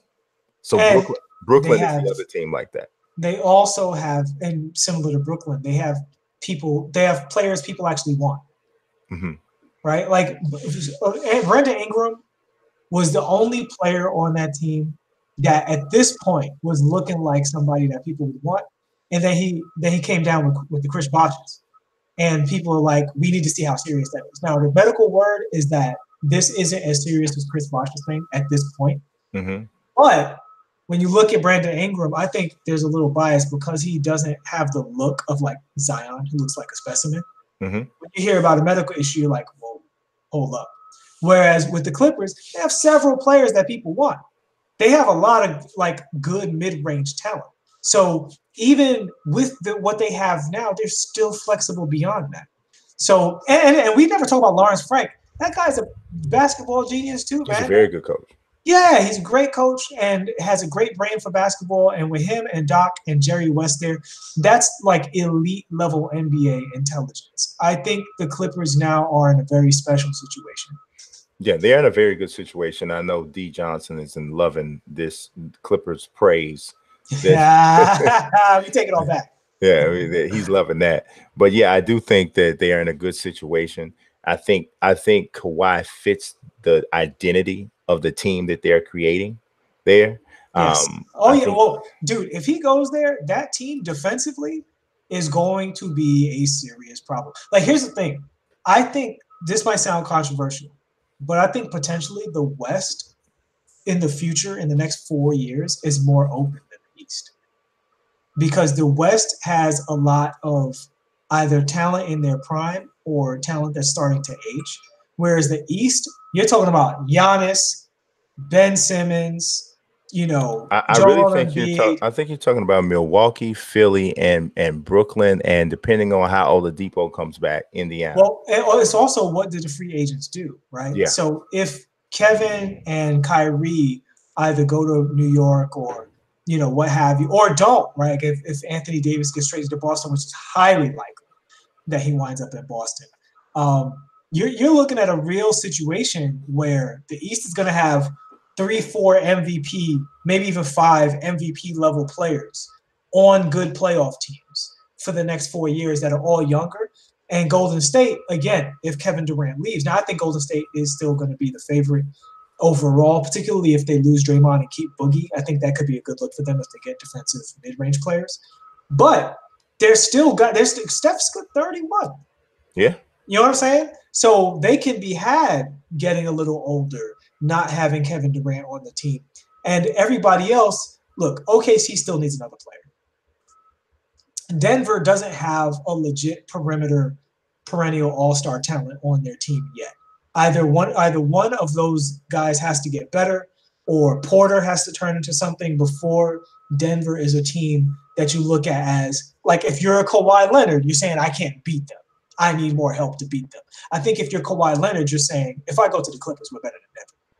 Right? You have to keep the superstar ego in mind. I don't know. I think they're a really, really good team, but I don't know if that's not the point. Is not whether him going to the Clippers would make them better. It's whether he thinks that would make them better. Yeah, but I would have to think he's no dummy. I don't know if he can. Every conversation I've heard from a superstar player, the level of Kawhi Leonard, a guy who's an MVP level talent, and I think he is that level talent. One of the best two-way players, if not the best two-way player in the league still, unless you say that's Giannis. But he's in that conversation. And all of those guys think that if you give me decent talent around me, I can beat anybody. The only reason they look at Golden State as different is because they have 4 or 5 guys like that. But if Golden State is not what they are now, then everybody else can be changes. Yes. Yeah, I can see that. Particularly as, even though people respect Jokic, and they should, Denver doesn't have that James Harden, Kevin Durant level superstar where he's just going to kill you no matter what. Jokic is still developing, and he hasn't gotten to that point yet. Yeah, I think he has a ceiling simply because he's just not a plus athlete, and I think that's a other thing with him. So, all right, the next question is from Breeze, which this is who the F is Breeze, and he says, should 2K go back to the no archetype system? I think, we have actually talked about this before, and I am certainly of the belief that they should go back to that. I just feel that there was more variety to the players without the archetype setup. I feel that there, in basketball, you need that individuality. And as of right now, I know the way Books looks at it is he wants to create the individuality with the stick skills. And he wants to create these scenarios where the eliteness of a player is shown in their ability to do certain things on the sticks that other people cannot do. I like that, but I also I like that. I think that we arrive at it in 2 different ways, though. I feel that there are ways to build your character up free of an archetype system that will convey that same thing, and it will then give you a reward based off of your skill level that then makes your player physically capable of certain things that other players are not. So then it's a compound effect. And then that's when you start to get an opportunity to see the Kevin Durants and the LeBron James type figures in a 2K environment because they're able to do different stuff. So I think I don't know. I think Nelson would say he doesn't need the archetype system. I'm not sure. No. So here's the thing. archetypes are just characters, right? So when you go to a game like Overwatch or a game like Rainbow Six, and you have a character or a specialist, they are a group of abilities, and they give them a name, like Genji or Tracer or what have you, right? And in the NBA, they don't get actual names. In 2K, they get names. Their names are playmaking, shot creator. That's the name, right? But it's still just a character. Right. So you guys are saying you want a competitive game where all of the abilities are laid out in the flow chart, and you can pick relatively what you want and not have specific characters. If people did that, they would combine the best 3-4 combinations, and that combination would dominate the meta. So you can't have it be that open-ended. So what you need to do, I think there's two basic ways that 2K can do this. They can either add a tertiary archetype. And what a tertiary archetype adds is a small amount of skill you can apply to one area. So say, for instance, if two people have a shot creating playmaker, right? One person can spec into more dribbling. One person can spec into more athleticism. One person can spec into more shooting. 90% of the archetypes are similar, but that little bit of extra that you add gives you the ability to play with a little bit more uniqueness, right? And maybe you can add it into defense as well. So, and I think this would also give the defensive archetypes a better role, because as it is, unless you go a defensive archetype that's basically bad at offense, you might as well not even use it because it's not strong enough. Same thing is kind of true with the three-point shooting to the degree. Unless you use the three-point shooting to sprinkle onto an already good offensive build, you might as well just make a dominant three-point shooting build so that you get the shooting all the way up. If you had a little more flexibility to stack your skills up, that would solve it. So the third archetype allows you to do that, or to give you what they would call masterwork skills, right? So if you could masterwork one skill in your archetype tree that has to do with your primary archetype, that would also give you the freedom. So for example, let's say you had a pure shot creator. Me and you both have a pure shot creator. But again, you're going to masterwork your dribbling. So you have so now you're Kyrie Irving, right? I'm going to masterwork my three-point shooting. So I'm James Harden. But we're both very similar. Neither one of us is a good defender, particularly. Neither one of us is the best athlete in the game. But we both can be the same but different without changing archetypes. You can also do that with your split archetypes, is to add that masterwork system. The reason you need to gate the skills off, gate the individuality off with skill, is because that keeps it balanced. If you gate it out in the game, in the meta itself, the community will 110% every time break your balance. And only 3 or 4 combinations of what seems like a wide open field will be good. And it'll actually be less creativity than what we have now, because all of those potentialities will not coexist. It will only be the very best things that exist. And this has happened in virtually every competitive forum ever, where they've opened things up too much. You get a broken game. Yeah, I think that I definitely think it's more challenging to develop a game in that area, because what has to happen is you have the balancing, the task of balancing falls on the developer, and the balancing that they have to do is they have to balance out the skills as opposed to kind of policing you, right? So they have to balance out, they have to make sure that a player who is great at going to the basket and is a great ball handler and is a great rebounder and all, they have to make sure that all of those skill sets are equally, or I shouldn't even say equally, because everything's not actually equal in real basketball, but all of those skill sets are as important as they should be in the flow of a basketball game. And I think that that's where the real challenge is in doing that, because if you can do that, because here's the thing, my concept is it doesn't matter if you want to make Kevin Durant.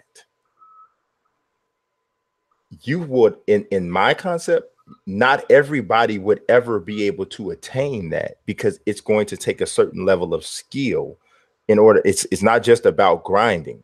So, because if it's all about grinding, then yeah, everybody will sit down for the requisite amount of time and they'll do what they got to do in order to get these badges or to get their ratings up to a certain amount, to a certain place. But if you can only get there by showing a certain level of excellence in and not a certain amount of time, a certain level of excellence in the evaluation period or in the training period, that's the only way you unlock these things. If you're able to do that, then now, yes. So to me, it gets to a point where it's not even about stagnating the creativity. It's about forcing people to be better, to be great at the game if they want to have a great character. Well, see, and here's the thing. I feel like what makes people great at the game is competition. So 2K's biggest issue is balancing the offense and the defense, not the archetype system. They're like, for instance, your teammates are brick walls as screens. That breaks the game more than the archetype system. Because what we see in the 2K League, with people wonder why they play the way they play, when are we going to see real plays? You can't run real plays because you can't run past your teammates. Their hitboxes are too big. That's the kind of stuff that has to be fixed, because what happens is when that gets fixed, when the motion system gets fixed, when defense gets fixed, you create more dynamics in the gameplay. It's like we talked about with the Division.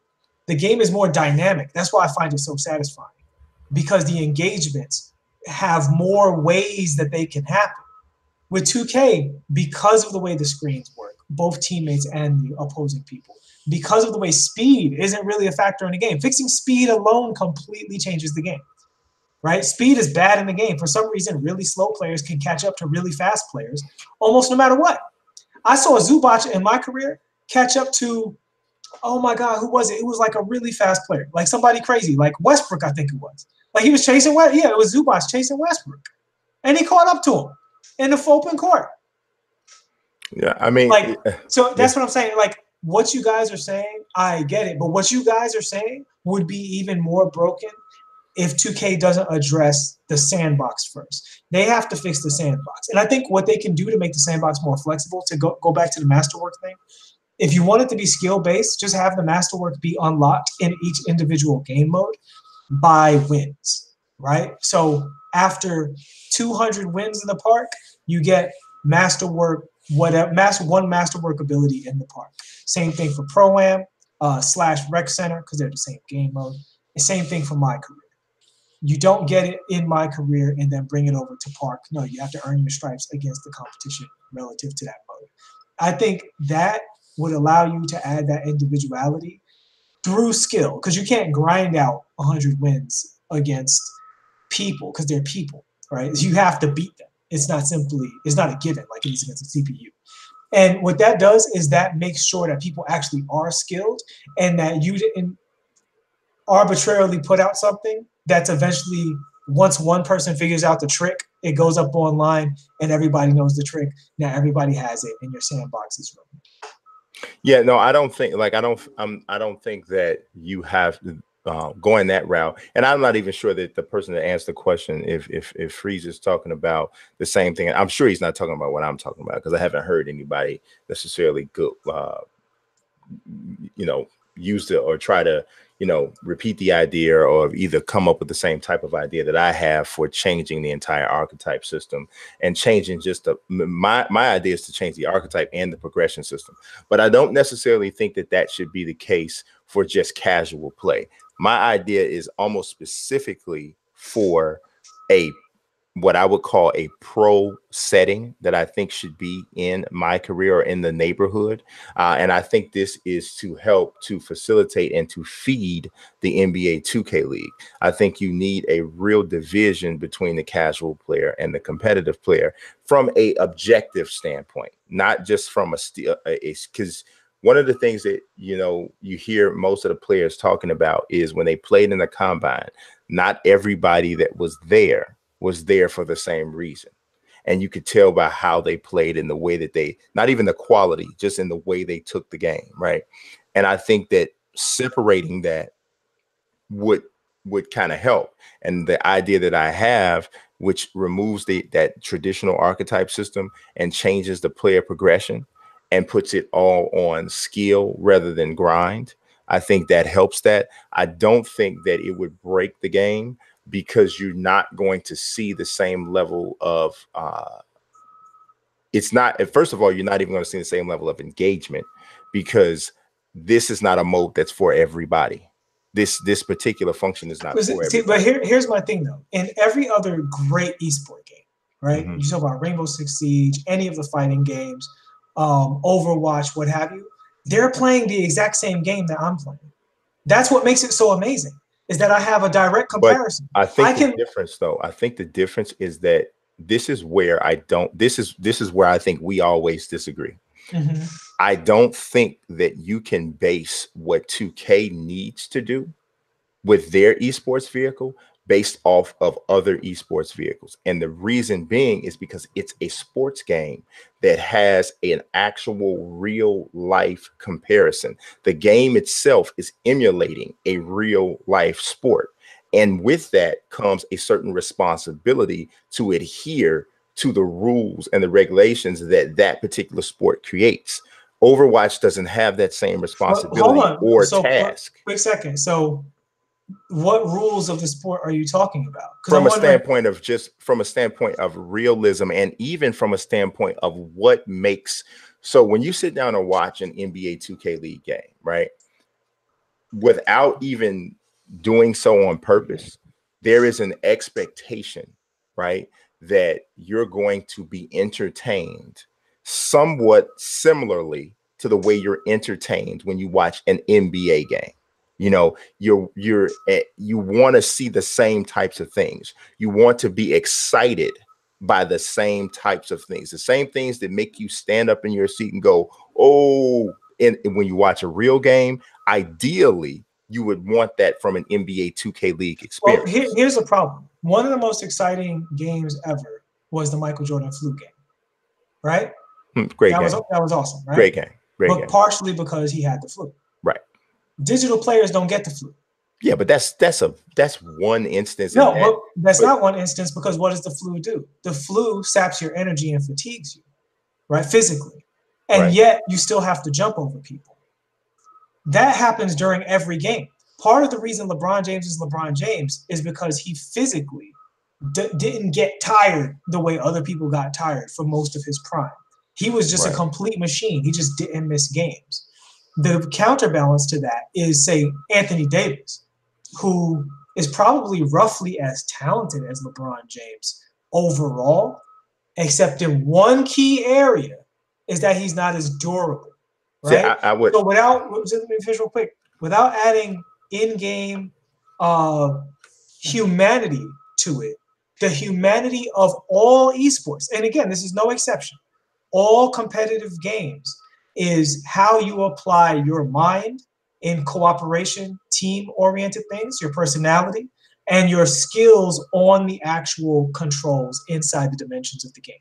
That's what separates e-athletes, not some artificial in-game thing that says, I W an e-athlete, so you get to do this and this person doesn't get to do it. See, I think you misrepresent the idea and the concept. And the flu example is a really an aberration and a stretch, because there's 50 million other really great, really memorable games that don't have a flu concept in it. And more so than anything, what made those games great, or what made those individual performances great, is that we saw somebody do something that not every other person was capable of doing athletically from a physical standpoint. We saw somebody do something that made us go, "Oh my God!" Well, but and here's it wasn't. It was. Hold on. It wasn't. It wasn't a situation where the person couldn't do it simply because they couldn't put a stick command in within a certain little small stretch of time. And so now, because here's the thing, most people that are watching you and especially on a 2K League esport, right? This is a different type of a situation because it's attracting a much less niche audience. Ideally, that's what you would want, right? They're not going to be as impressed with the fact that you can hit bang, bang, bang, bang, bang, bang, bang, bang on the controller. I totally disagree in 0.5 of a second, because I don't even know what you did, but I know what I saw. And what I saw was you dunked on 3 guys, they fell down, and I haven't seen that in any other game. Well, here's the thing. I haven't seen another character who could do that. We agree on the problem. The problem is that the game isn't dynamic enough. And skill isn't displayed in the game enough. I don't know when something cool is happening if I'm watching 2K versus watching real basketball. And I think that's a problem. I don't think the solution is to artificially allow one player to have an imbalance. But that's what I mean. No, that's what I mean by tool. But that's what I mean by misrepresenting the idea, because you're representing it as if I'm saying you're arbitrarily just randomly throwing this gift on somebody. They're not throwing a gift to anyone. Well, every gift they got, they earned. No, I said artificially. So what I'm saying about the artificialness of it is that you have a different tool than me. And that alone gives you different abilities. But I earned the tool. It doesn't matter. It does matter. It 100% matters. Because the tool should be the skills. That's the tool. In Overwatch, yes. No, in every no. Video game. That's absolutely not. Absolutely not. What competitive video game do the players have different tools? What competitive video game that's a sport can you compare this to? I don't want to hear no more comparisons to a game that's got magical characters that people jump out of the sky. What's your precedent? Because it's irrelevant to me. What's your precedent, though? But what's your precedent? The precedent is basketball, and because this isn't basketball, this is video game basketball. But it is video game basketball, and the people who are watching it want to derive the same type of enjoyment from watching this that they want to get from watching an actual basketball game. You're not pulling over a bunch of Overwatch fans. You're not pulling over a bunch of Street Fighter fans. You're hoping to pull over basketball fans, so that you have to impress them with the basketball that they see. You can't, honestly, a lot of people could care less about the freaking skill gap. They could care less. The casual fan could care less. And that's where I disagree. And that's where you're going to make your money. Here's the thing. A basketball fan can look at any form of basketball and recognize an awesome crossover. Exactly. But hold on. Exactly. In 2K, there are no awesome crossovers. You know why? Because everybody can do the same freaking crossover if you got that character. It's because literally the input commands, and this is where you can't ignore the fact that it's a game. There is a threshold where how long it takes me to input something, how long it takes you to see it, how much time you have to react to it, where that meets up, and it no longer becomes a read and react mind game. 2K has dial and input, meaning you send the game an input, you wait. It starts to happen, and then the other person sees it, they dial an input, and then you guys watch an animation for several seconds. When you go to a real esport, and this is why you can't ignore other esports, it's literally down to the frame, down to the latency of 1 frame or 2 frames that makes the difference between a competitive moment and a your game doesn't work yet moment.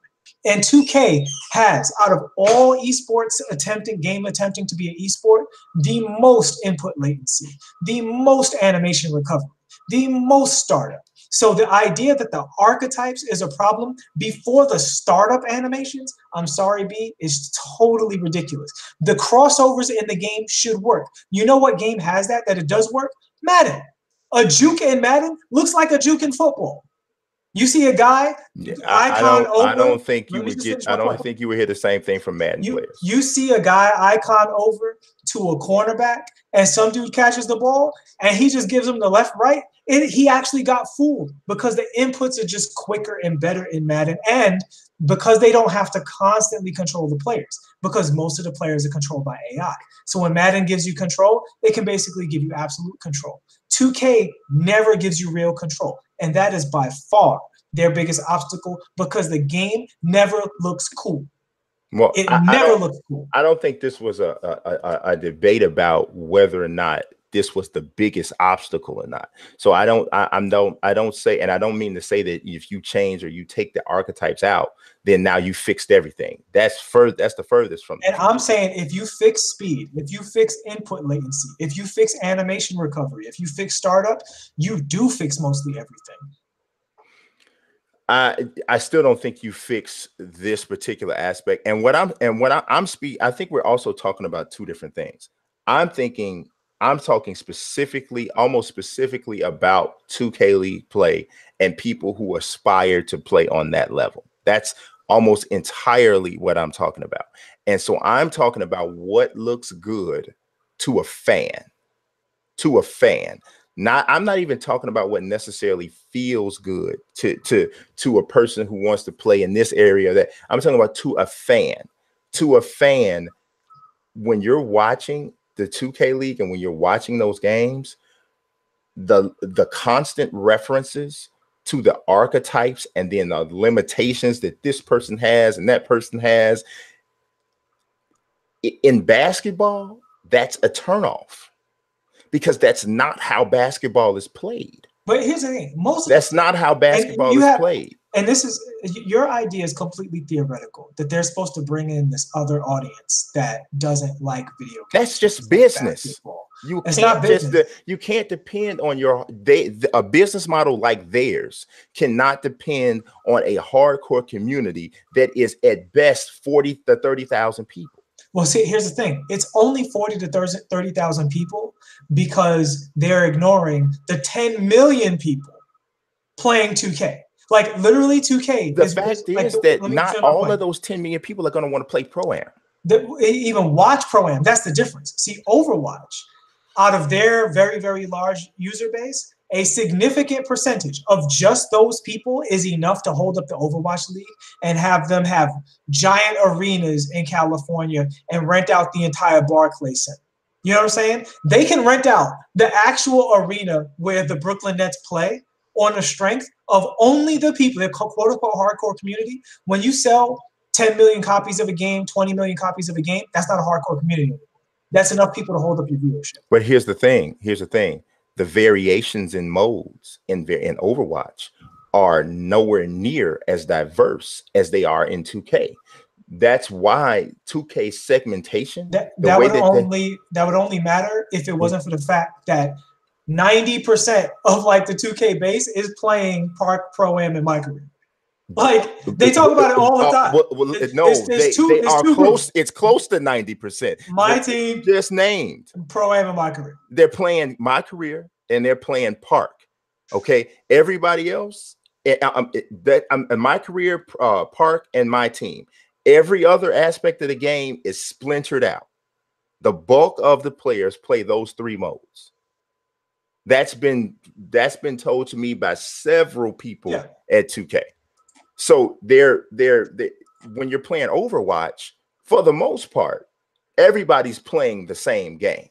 Mm-hmm. It's not that big of a variation. So then, of course, yes, it will be easier to retain a larger percentage of your audience because what I'm showing you here is not that much different than what you play. But 2K is not even close. 2K, they had that event, that pre-draft event. What was it like? 2,000 to 3,000 people watching? It wasn't when I watched. It wasn't even that many. It was like 1,800. Right. So, and this is my point. Even among their hardcore community, they're retaining no one, and they're retaining no one because it's not cool to watch at all. And why is it not cool to watch? Because it is a super slow game. There was a point in that game where Dimes was dribbling, right? And they said, "Oh, guys are starting to dribble now," because the meta in the game has been basically just 5 out, don't dribble, just get threes and dunks, right? And now he starts dribbling. There was one point where he actually completely shook the guy in front of him, but he couldn't go to the basket because the game literally won't allow him to. Because after you shake somebody, the game makes you arbitrarily hesitate and stand in one spot before you can move forward. Literally, just do a crossover and hold forward. You don't look like a real NBA player. But it's not quick.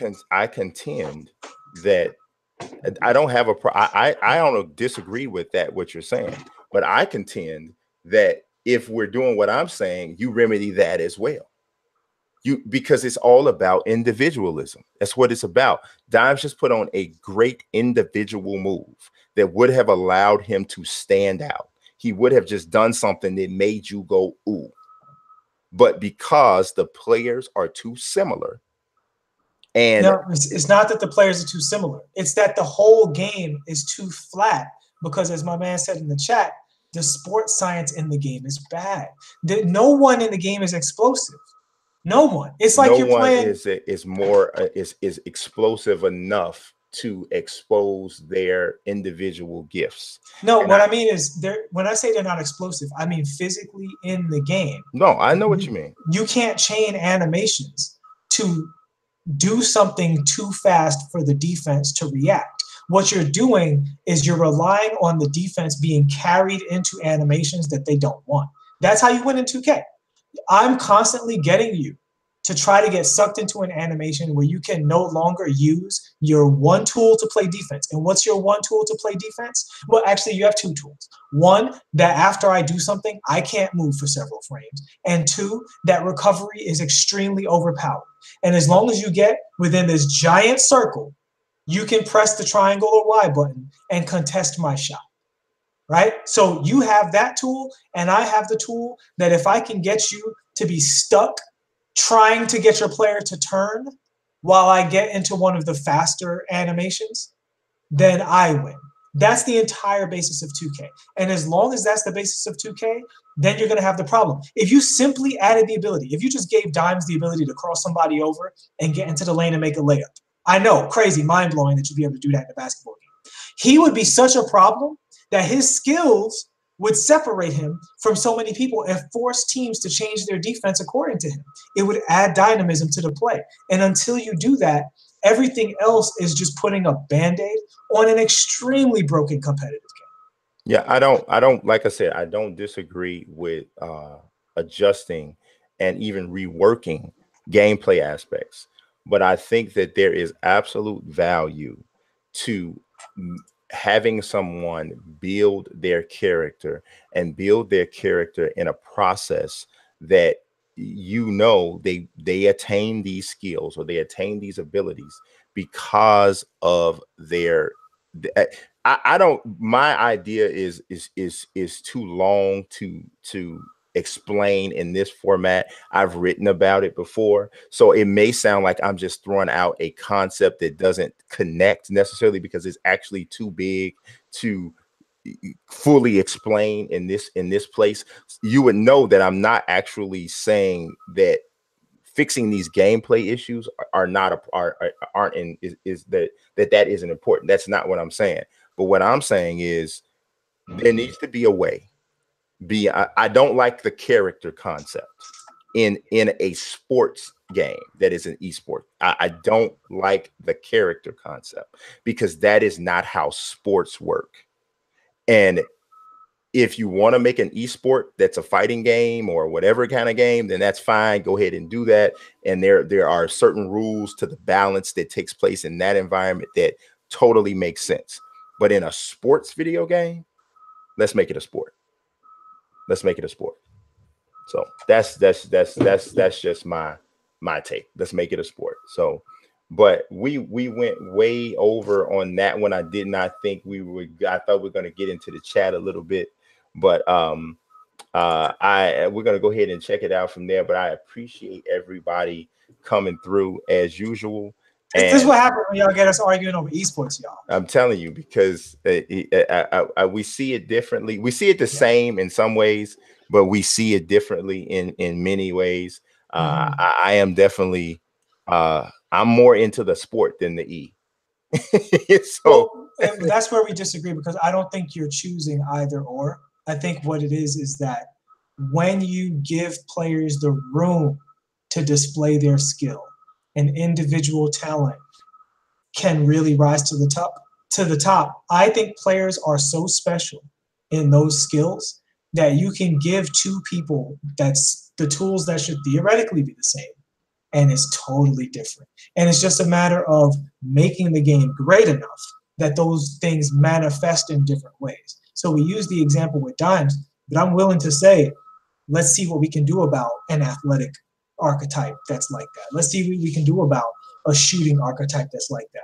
What about someone who plays an athletic archetype, but the way they use their limited skills in other areas makes them feel like they have everything? See, I don't have a problem with that. I don't have a problem with that. Obviously, that just makes the game play better. That's great. I think my argument is, how do you get to that place? you're okay with having a preset archetype that people choose, like a character. I'm not okay with that. I want you to earn your archetype. Well, Whatever here's the skill thing. you have, you earn it. What I'm saying works if you give people players that are an 80 overall and they're an 80. See, I don't want that though. I But now don't here's the want thing. an 80 overall. I want a guy to be able to be a 99 if he's earned it. And this is my point. If a guy is skilled enough, he can make the 80 overall look like a 99 compared to somebody who has an 80 overall and they look like a 65. But you have to make the game to support that. And when you say, how do you do it? I already gave you the answer. You need to relax on the startup, recovery, and input latency. It has to start there. And before we get off the subject, I do want to say, and this is an important thing in our esports argument, the reason the other games are more successful is not the fantasy element. Some of them don't even have fantasy elements, like Rainbow Six is fairly straightforward. It's not that. It's the fact that when I think something and then I put it in the controller and then it happens on screen, that has to happen at a certain speed. And then when you have something called counterplay, that has to happen at a certain speed. But I'm not arguing any of that. Real quick. But what happens is once you put that in, then you see the talent stretch from low talent to high talent. Then you can tell how your archetypes need to be made. The only reason the archetypes are handcuffing people so bad is because their tools are so limited that the skill gap in 2K is way too close. And as long as the skill gap is too close, because there's no read and react in the game, because everything is happening a full 2 seconds after the first thought was put into it, it's just too many frames between player action and player reaction. It's just too many frames. They need to reduce it. Yeah, no, I totally agree with that. I see things all the time in the game, but yeah, that's not what I'm arguing at all. I just feel that if you're a 95 and this person's an 80, there's going to be certain things from an animation standpoint, from certain dunks that are being able to be performed, from how your sweet spot on your shot meter, all of those different things are going to be more available to you. But the key is that it's not being given to you. It's not like you just artificially, the way you earned it is no more artificial than the way you executed it, because in order to earn it, you had to execute. So I think that it's a philosophical difference, essentially, is what it is. I see it as clear as day how it will work. And I think that my product is more impressive to more people. I think that more people will watch that and say, dang, I just saw Dimes do something that I just saw Dimes do a dunk I've never seen anybody else do. And because nobody else has unlocked that animation. And in order to unlock that animation, in order to unlock what he just did, I mean, I know what he had to do. I know what he had to do. You seriously underestimate how the ability to do things closes up when you add a skill check to it. You know what I'm saying? So, and I know you don't want to hear fantasy examples, but I'm going to make a direct comparison. In Overwatch, if you look at the size of the heads of some of the characters, it's ridiculously impressive to watch Widowmaker snipe Tracer, because she's just so skinny, so small, so fast. And when you watch a Widowmaker get jumped on by Tracer, she turns around, grapples behind her, goes in the air, puts her scope down, the Tracer blinks, and she flashes across the screen, and you see that red X, you like, that's crazy. Yeah. In 2K, if you added that level of skill check, Dimes would still be the only one doing these things. If you said, you have to cancel this crossover into a behind the back within 2 frames in order to get this animation, and he's doing it every time, the animation would still be as cool as you're saying. He would still be the only one doing it. The difference being, you could do it too if you wasn't a scrub. I don't have to lock it out. I don't have to put a whole game mode or a whole, thing you have to do if it's there, but the skill check is there. Yeah, like I said, I don't have a problem with the skill check. I think that all of those things should be there. It's just about the how do you get there? And I've played many a shooters, and I've seen people pull off snipes from so far away that it was just insane. And I'm like, oh my God, they just got. I can't believe he just made that shot. I can't believe she just made that shot. But I contend the difference is there is no other reference point for what you're watching when you're watching Overwatch. Overwatch lives in its own world because it is what it is. 2K will never be separate from the NBA, from the real NBA. So in order for me to excite you, I have to do a little bit of what the NBA does. And the NBA doesn't give everybody an 80 overall and tell them that they got to go and do the best they can do and individualize yourselves with micro stick inputs in order to make yourself look like a superstar. That's just my, that's just the way I see it. But the NBA does say, I'm gonna give you all the same ball. Y'all have access to the same equipment. The rim is the same height. And when you talk about athleticism, there are so many people in the NBA, bigger and stronger and faster and more explosive than Kyrie Irving. But he's the only Kyrie Irving because of what he can do with his skills. Yeah, he's the only Kyrie Irving, but it's not that he's not fast. It's not that he isn't. I mean, not in comparison to. Yeah, not in comparison to Russell Westbrook or somebody like that. De'Aaron Fox or right. John Wall or. And like I said, I'm not saying that skills don't matter. Skills on the stick actually matter for sure, because before you become whoever you become, because this is all a process. This is all I mean, my thought of this goes far beyond just sitting down here and hammering it out on the sticks and just seeing who's best. I'm talking about brand building. I'm talking about this is about making the league a success. And I think you're talking about something a little bit different. But I think that what you're talking about, I'm not saying that it could not work at all, and that it would, that it wouldn't make the product better than it already is. I do believe it would, but I think that what I'm talking about is something entirely different, and it's bigger, and it's more special, and it helps. Because to me, I think 2K is going the wrong route trying to emulate a bunch of other esports in some ways. I think in some ways that's the wrong thing, because your product is different. Your product is different, and you have to accentuate the parts of your product that is different. And I don't know that they're doing that right now. So, but well, I think on that we can both agree. Yes, yes, I do think that. We gonna agree on something before we right. We agree on that. You watching this, Czar? 2K, you suck. Right. We both 100 on that. Right. But they must have been entertained by this back and forth, because before we started this, we had like 19 people, and now there's 22. So they stayed and watched and listened to us go back and forth about an archetype for an hour and a half or something to that effect. But I appreciate, like I said, I appreciate everybody watching as always. God bless y'all and peace.